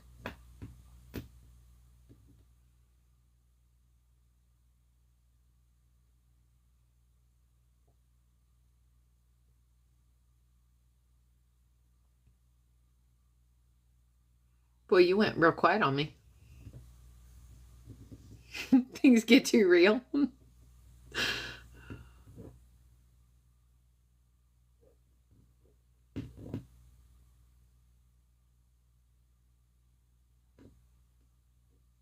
I do that all the time. All I have to do is bump it and it'll take me out.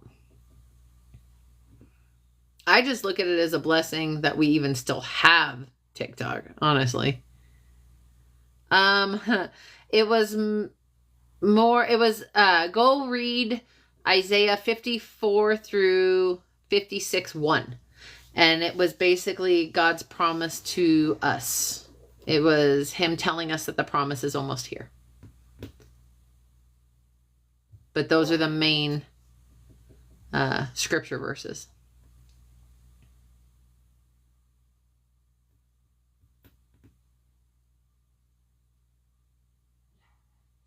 Absolutely.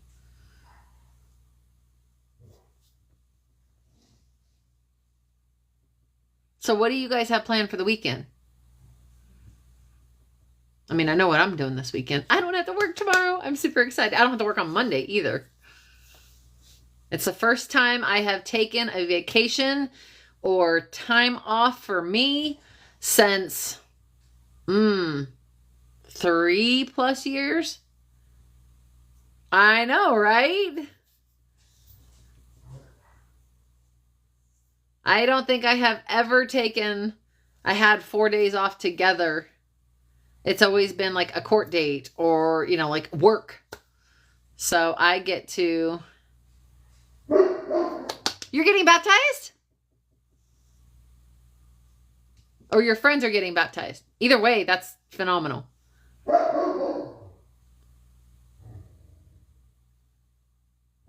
Nice.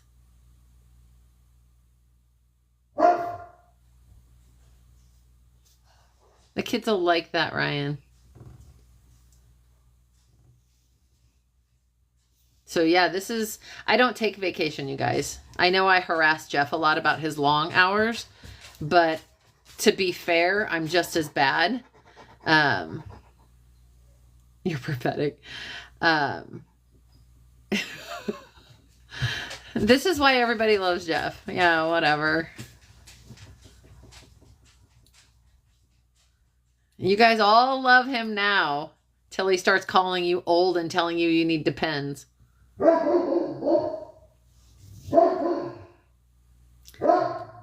Kristen, stick with Ron because Ron's a lot nicer. I promise. Yeah, I harass Jeff a lot, but to be fair, I come home and work. And now that I'm doing the lives all the time, it's...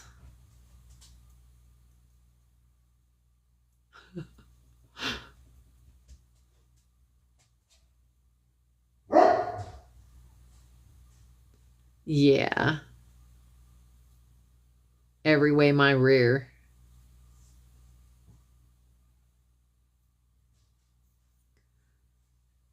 You just want to be Mr. Popularity. It's fine. You go right ahead. Whatever you need, I got you. I share. Remember that whole conversation about getting jealous? I don't anymore at all. It's all good.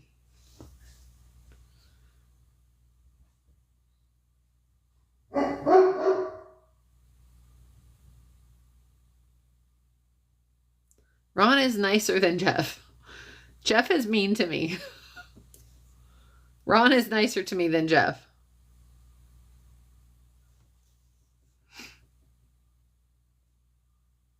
Sometimes. Sometimes. Most of the time. Jeff picks on me.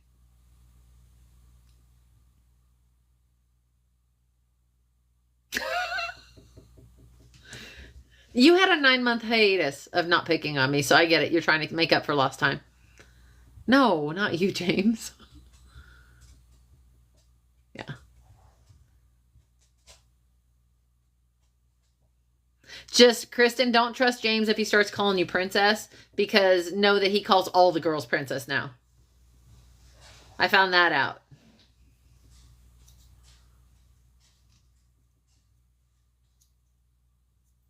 Oh, have you now? So you don't pick on me anymore? Is that what you're telling me?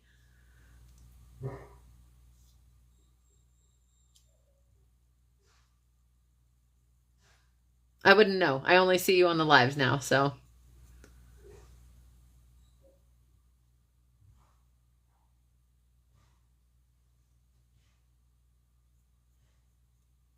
Yeah, exactly. Uh-huh. See, he did, huh, Kristen? He did call you princess, didn't he? A little. How about a lot? I get it. You're making up for lost time. It's cool. I don't worry about it. That's one of the things that went in the last 10 months or so is I no longer choose to take offense. It's a choice. People want to offend me, I let it go. It's a choice. I will tell you guys that that's one of the things that God has taught me is that anger and offense, all of those things, they're a choice. Just like choosing to share your opinion. Everybody has an opinion. You make a choice whether or not you share your opinion. Just like the person who hears your opinion gets to make the choice whether or not they're offended. You don't get to choose that. And they can be offended just as you can share your opinion. They can also think you're a jerk. So that's their choice. How short are you? I'm 5'5". So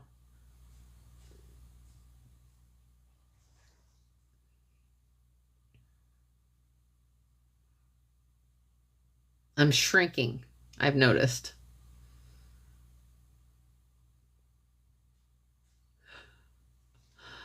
What? That I don't get angry anymore? I get angry. Trust me. I get angry. Ask James. I am 5'5".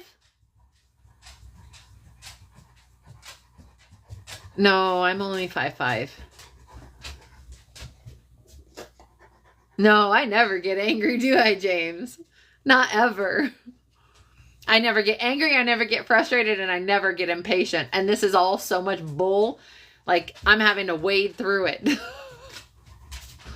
I'm 5'5", Jeff. I'm totally 5'5". Hispanic. Nothing in that says anger or passion or, yeah. Yeah, we love, never angry. Nope. Just gives me good hair. And dark eyes. Actually, they're not as dark as they used to be. No, not Sicilian, actually. Genoa. So northern Italy. What, my eyes? Or my hair? Or my anger? Which part are you not? Oh. Why? Nope. Not at all. Just Hispanic. Spain. So Spain and Italy. So really, I'm European. I'm just Latin European.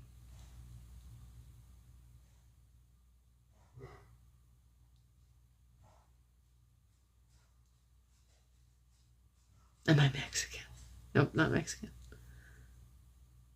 I mean, it's fine. I still don't speak Spanish, so. My ex was Irish Scottish. and Turkish. He was trying to figure out what I was. I do love street tacos. I have some in there for lunch, or probably for breakfast, actually. What's up, buddy? Why do you keep barking?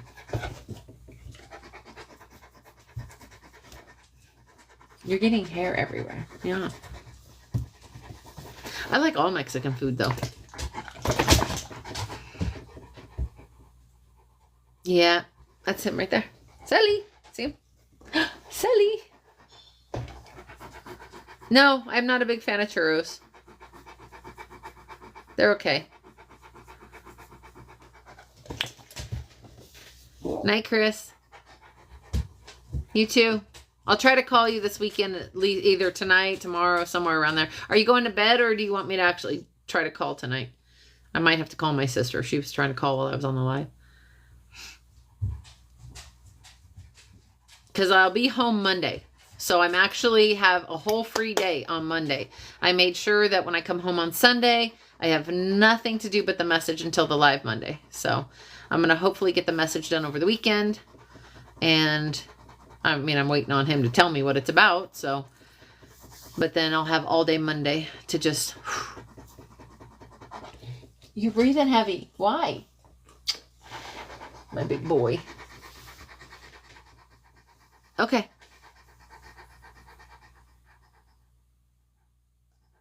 Oh, I would love to go visit Italy. Someday. Someday I want to go visit Italy and Ireland. Those, maybe Australia. There's too many things there to kill me, though, so we know me and my accident prone. I would probably get eaten by a spider. I just want to go see where my family's from. Where my grandfather's family is from. But to be fair, if I really went to... Yeah, I would love to go to Ireland and Scotland. That was actually supposed to be my 25th anniversary. Didn't quite make it. The plan was to get vow renewal in Ireland and Scotland. Well, in Ireland. And the kids were going to go. Yeah, didn't happen. Thank goodness. God had other plans. Better plans. But I still want to go. I still want to go to Ireland and Scotland. I want to go to Italy.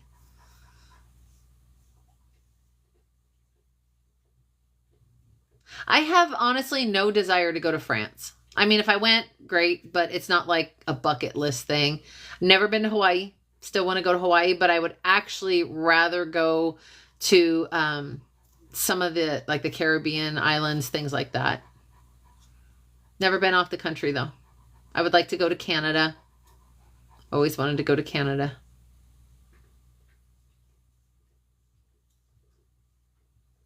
Yeah, most of the places I've ever wanted to go, they're off the beaten. They're not the normal places to go.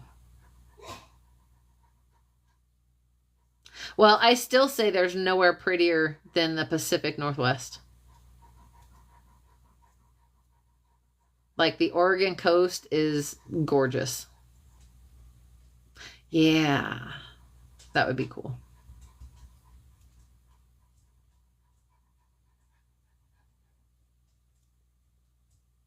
I mean, there's a lot of places inside the U.S.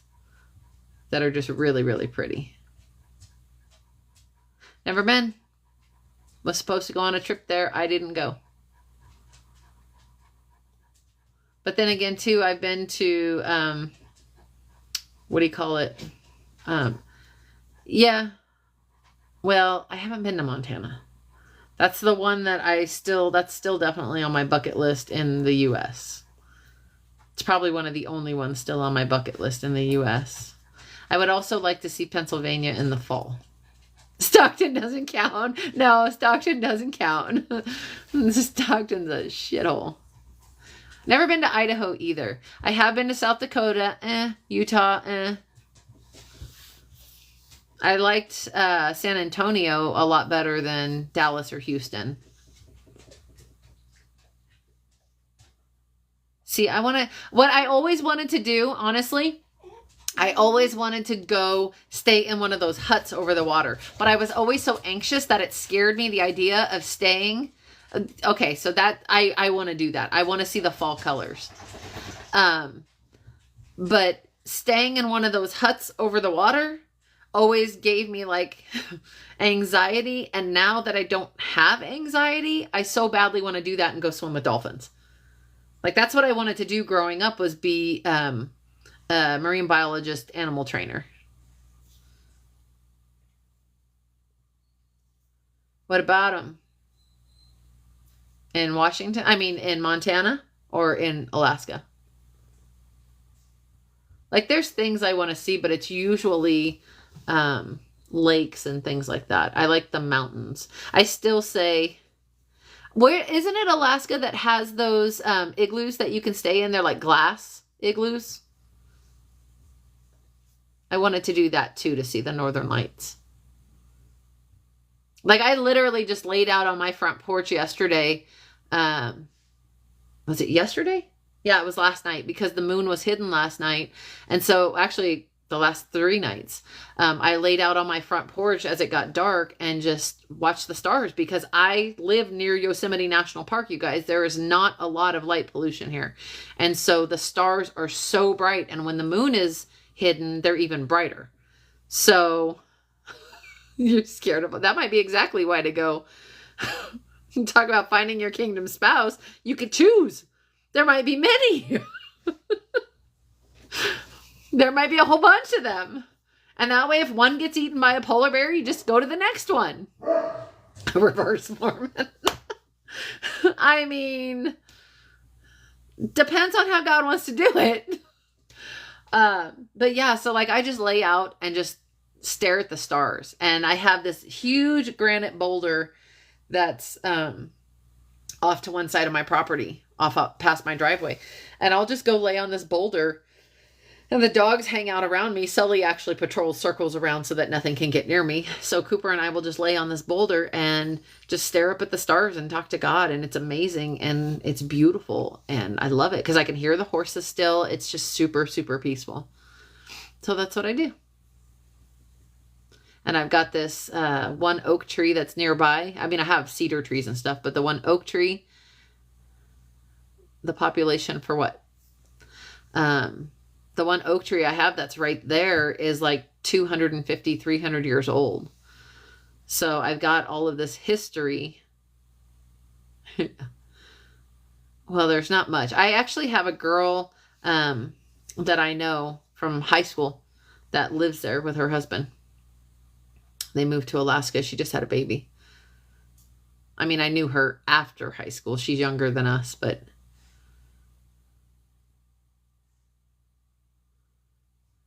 Well, that's kind of like my town. So, just saying. So what you're saying is the men there aren't worth it? If I want my men to have teeth? Is that what I'm hearing? All right, Kristen. So we're not going to find our kingdom spouse in Alaska then. That's not where they're at. As long as teeth are important to us. That's not where they're going to be. God's leading us a different direction if teeth are important. No. Nope. Nope. I want a teddy bear, not a gummy bear. Nope.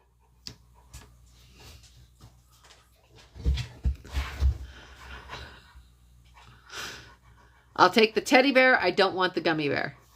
Like I told somebody the other day, I want a teddy bear who, when it comes to me, will turn into a grizzly bear when it comes to protecting me.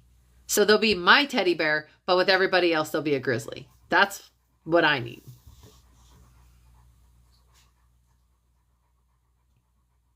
But I also told the same person I told that to that, good Lord, help the man who gets me, because he's in for it. He's got his hands full, and I make the Lord Almighty himself roll his eyes on a daily basis. So there's that.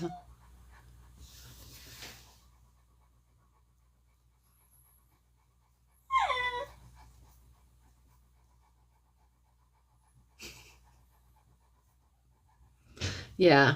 And that's probably why I'm single.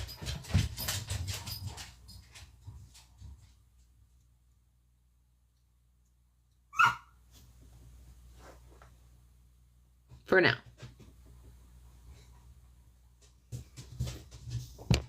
Oh, you went up? Okay, come here. Come here, little one. Okay, you're going to hit your head. Oh. Okay, lay across the lap.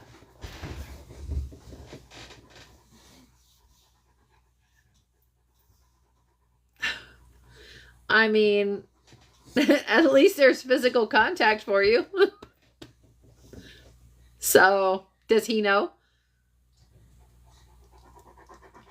Go lay down. You're breathing heavy, bud.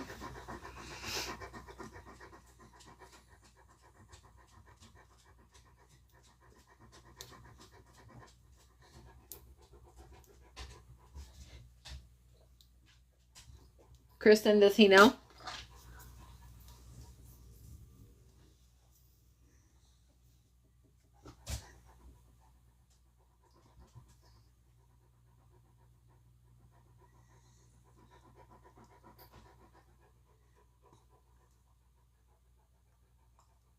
So just waiting on timing. Bless you. My goodness.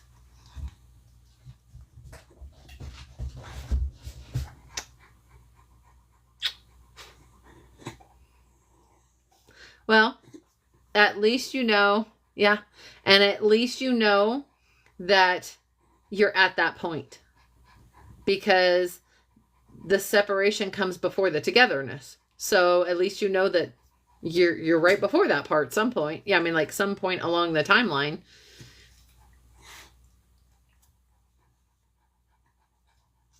Bless you, my goodness.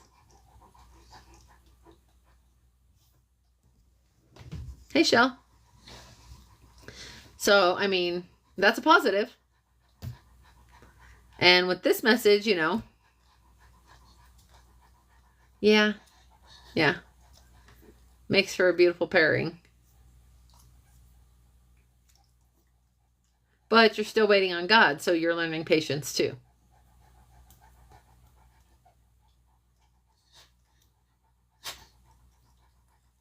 It's nice to know where you stand. And since he knows, that makes it easier.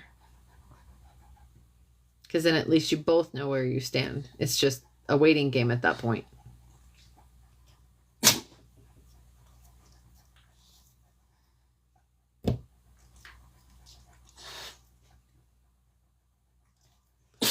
Bless you. Well, I mean, that's okay.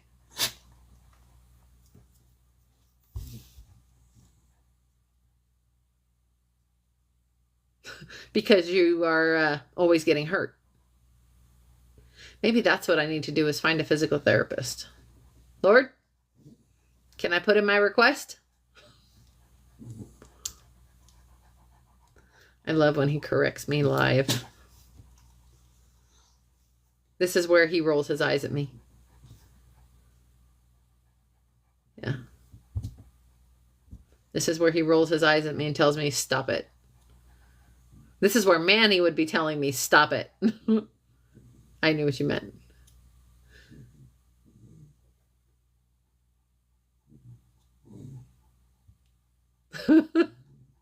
James, you don't have to stop.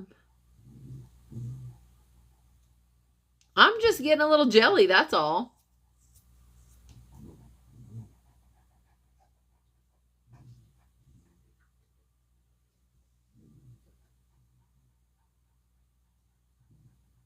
Yeah. That's what I keep asking God, how? And he's like, I don't know. I need manna. Kingdom spouse stuff. Just ask God to reveal it. Don't even go looking for it. There's way too much stuff out there. All a kingdom spouse is the person that God has for you. It's just the God ordained person that he has picked for you. Some people believe it, some people don't. I look at it this way as God took Eve from Adam's rib. She is part of him. Therefore, they are part of one whole. You know, so yeah, don't go looking for it. It'll find you. It'll find you when it's time. Yeah, God will explain it and find you when it's time. It's really, and it doesn't even have to be a marriage.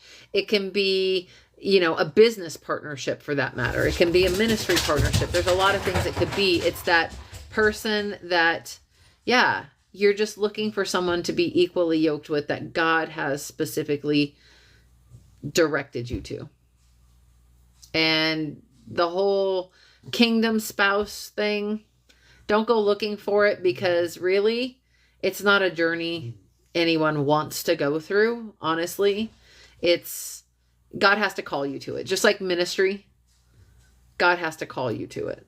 And he'll tell you, if he's telling you to stand for someone, if he's telling you to wait for someone, if he's telling you, keep praying for this person, then he probably has. He probably has called you to it. Yeah, I wanted no part of it. And he said, too bad. And so I'm in a waiting game.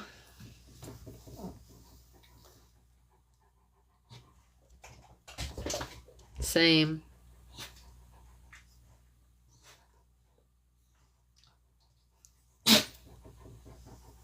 Difference is I don't even know if mine knows.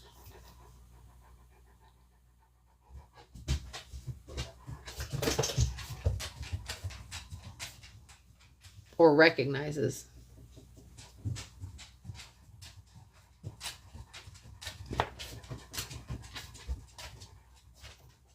Then it's definitely possible.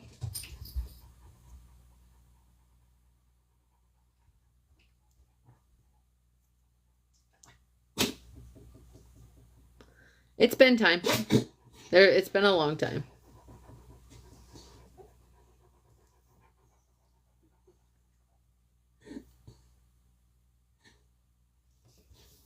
Really? What you doing? Well, you know how God he'll try you. He'll test you with different ones. Then it's very possible, Ross.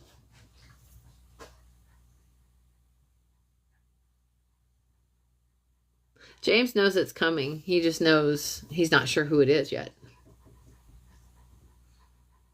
He's still James has the promise that there is one. He just hasn't been introduced to her yet. I'm not looking for anyone.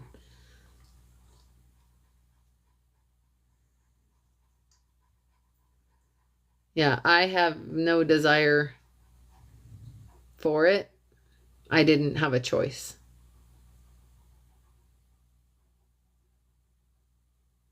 That's what I say. That's what I say, Kristen.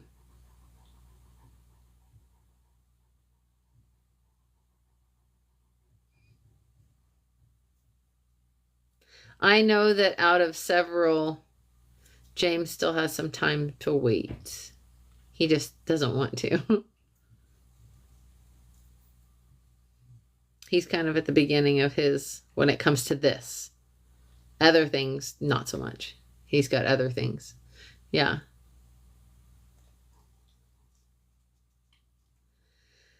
Yeah, you know that you know that you know that you know.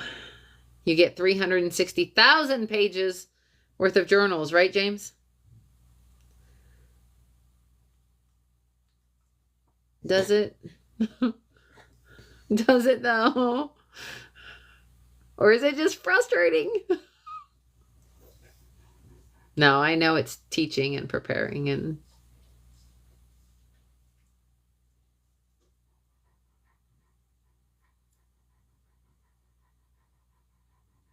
I wasn't bitter. I was really wounded. Really, really wounded.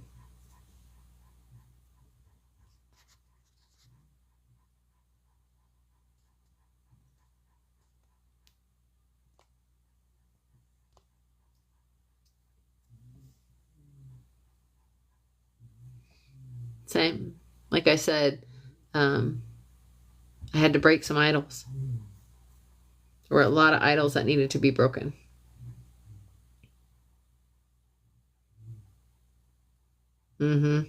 I had my isolation season for sure. Needed it.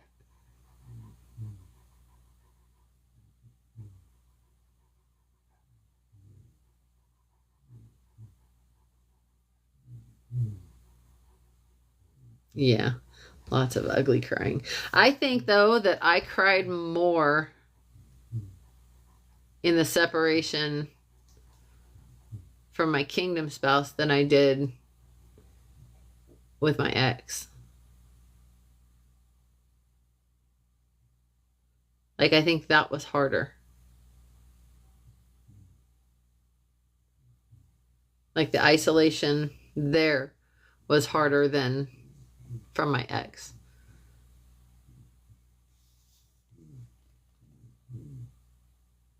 No. Same.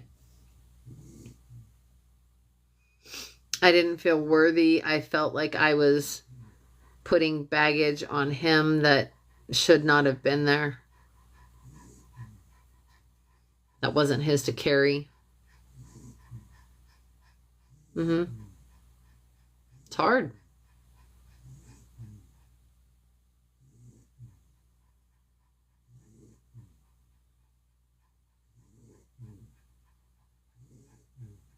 My little guy's snoring. Sometimes, oddly enough, and Kristen could attest to this or not, you'll feel what they feel. God will let you share what they feel and help bear their burden, which is why he's also got you praying for them. It's kind of like standing in the gap. You're shouldering some of what they, and he'll tell you if that's it. If you ask him, am I feeling, why am I feeling this way? And he'll tell you, you're feeling what they feel. Yeah, a lot of dreams. I would get a lot of times where he would say, this is what he's feeling right now. This is, he's missing you, or, oh, he's thinking about you, or, he's struggling with me. He's fighting me. He's wrestling. But he won't do it all the time because he doesn't want you to feel like you're their savior. He doesn't want you to feel like you're not supposed to idolize them. You share, you partner, you bear one another's burdens, but you don't idolize. No. And honestly, they will come to you in a frame of mind that you can't be mommy. You're not supposed to be mommy. And that was hard. To recognize that you need to stop. Restored is the word. Refurbished just means you kind of fix it. Restored means you make it like brand new.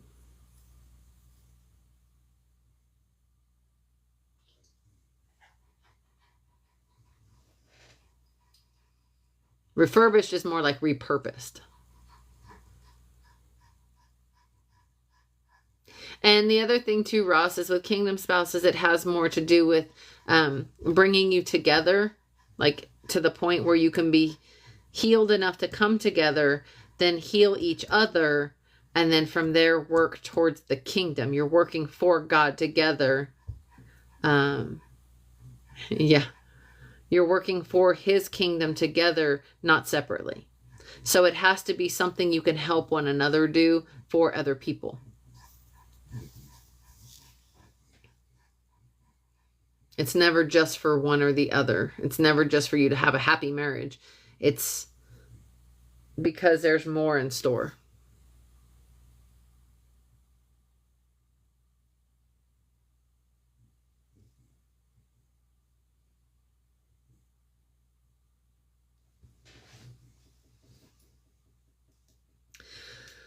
Okay, guys, I gotta pack. As amazing as this is, and as much fun as I'm having, I do still have to pack so that I don't have to pack tomorrow, or at least not as much tomorrow.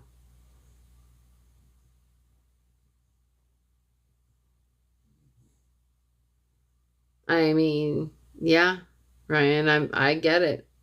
I get it 100%.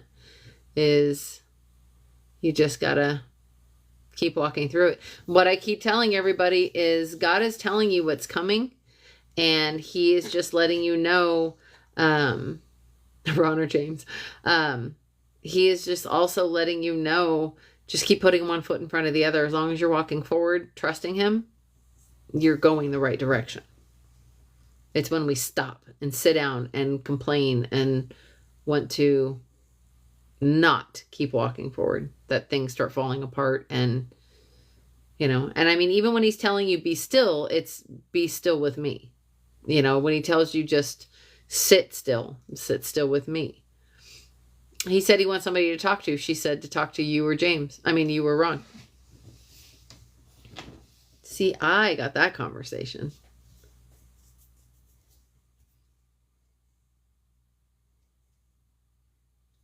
Oh, it was a little manna thrown your way.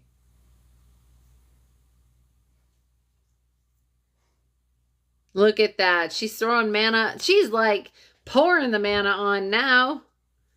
You don't even need me anymore.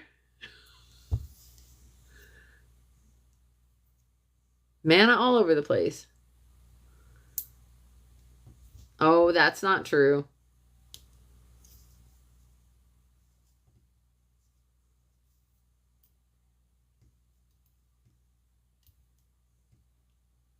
Yeah. Exactly.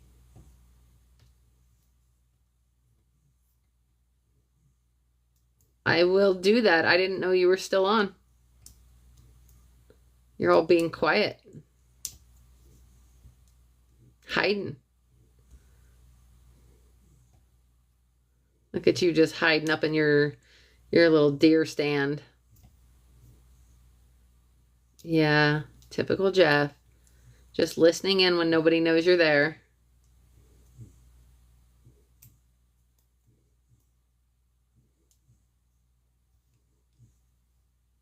You're kind of a lurker. A little bit of a stalker.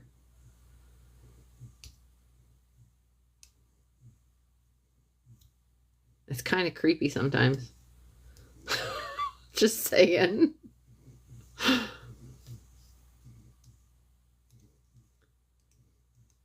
Just so you know, it throws a girl off her game. Yeah, I bet you are. I bet you are.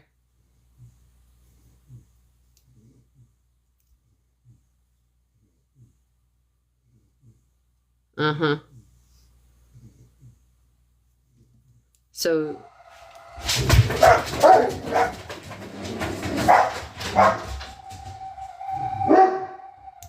That's interesting. Oh, I know what that is. Hey, Sully, it's all right. My cat's water thing. Right, Ross? I'm telling you. I gotta go turn off the water. It's those quiet ones you gotta watch out for. They get all stalkerish and... No, it's the cat's water dish is one of those fountains. And so it's plugged in, but it's out of water. So because it's out of water, the dogs are having a fit. Hear it? So I just gotta unplug it. Okay. There you go. You happy now, Sully? There you go. That was easy. Yeah, you're a little bit of a stalker. A little bit. That's what I said. I didn't stutter.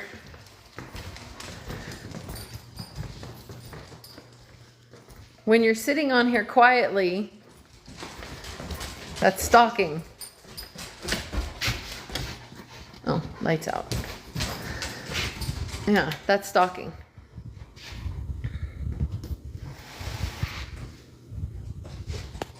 Are we good? Do you need to go outside? Yeah, is that a yes? Okay. Who needed me? Oh, Kristen, you mean? No, Kristen's giving a testimony. Kristen's farther ahead than I am in this walk. Kristen's got way more to testimony than me.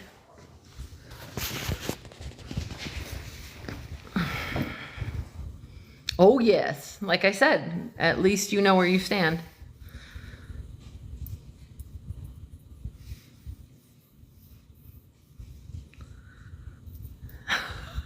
No, I'm wearing flip-flops.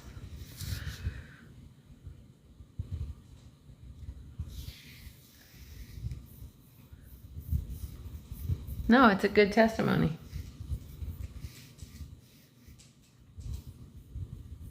Wheelie, are we ready to go back in the other room?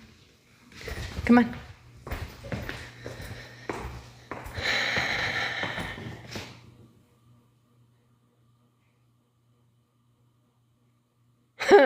Well, there you go. That's also Sayla's name. So.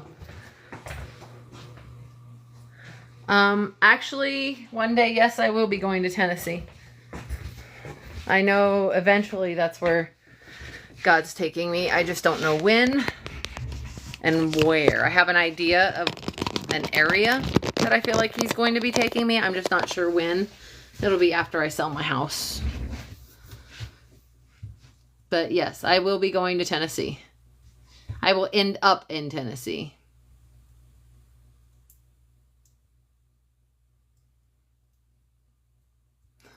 Never been to Louisiana. Been to Florida, but never been to Louisiana.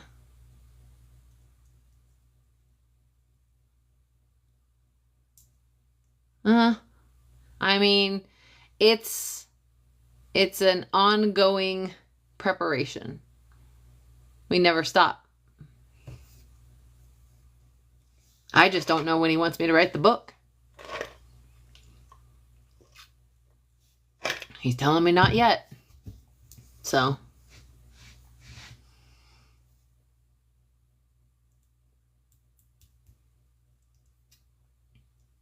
Yeah, but you already started, James. I'm not even supposed to start yet. So instead, I have 3,000 journals.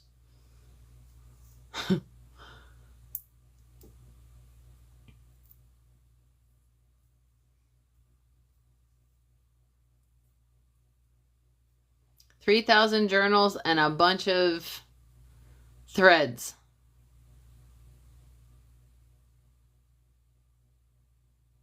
Right? Ask James. He's seen the shelf. Guys, I'm not kidding. The whole bottom shelf right there is journals. I don't think you can see it.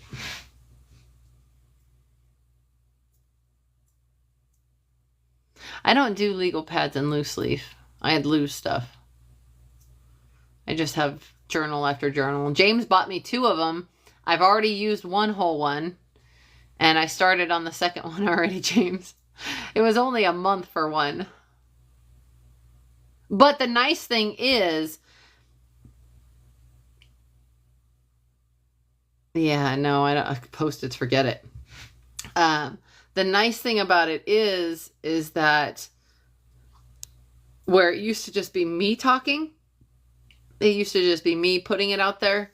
Now it's him talking back too. So when he talks, I write that down too. So I can go back and see what he has said, what I have said, and I'm pretty careful about writing. I feel like you're saying this. So, feelings, specific words, all of it goes in my journals now. My journals are always with me, so. No. She's in Louisiana.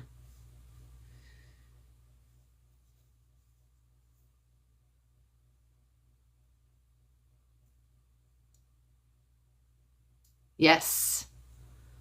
Absolutely. Anyway.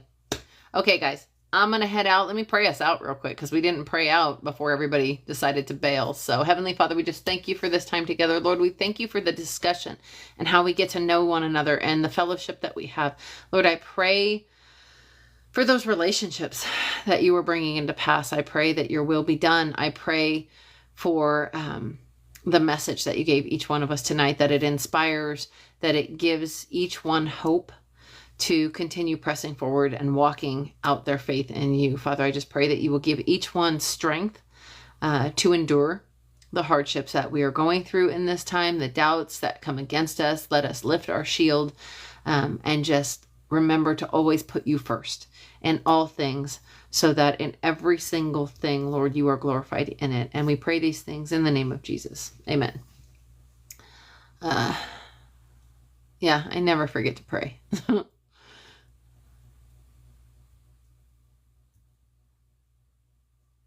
All right, you guys have fun this weekend. Like I said, I mean, I'll have my videos up, but I don't know. I'm on all the time. So if you guys need to reach out, you know how to get me. You know where I am, and I should have service. So I'll answer when and if I can.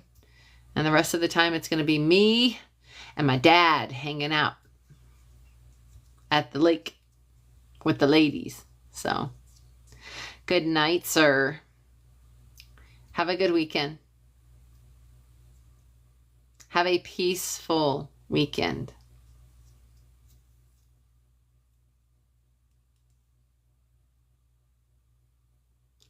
Night, Kristen. Ross, are you still on here too? I can't see you guys. It tells me that there's like 8 people in here right now, but it shows me 3. I see Beth, James, and Kristen, and that's it. So, oh, I will. I always do. Maybe lonely, but it's always peaceful. There you go. Lisa's in here. She's probably from Louisiana too.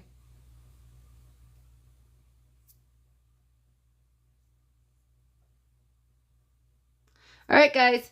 You have good weekends, and I will see you guys Monday night. And I should be well rested by then, so I might be on early. We'll see. All right, we'll talk to you guys soon. Love you guys. Bye.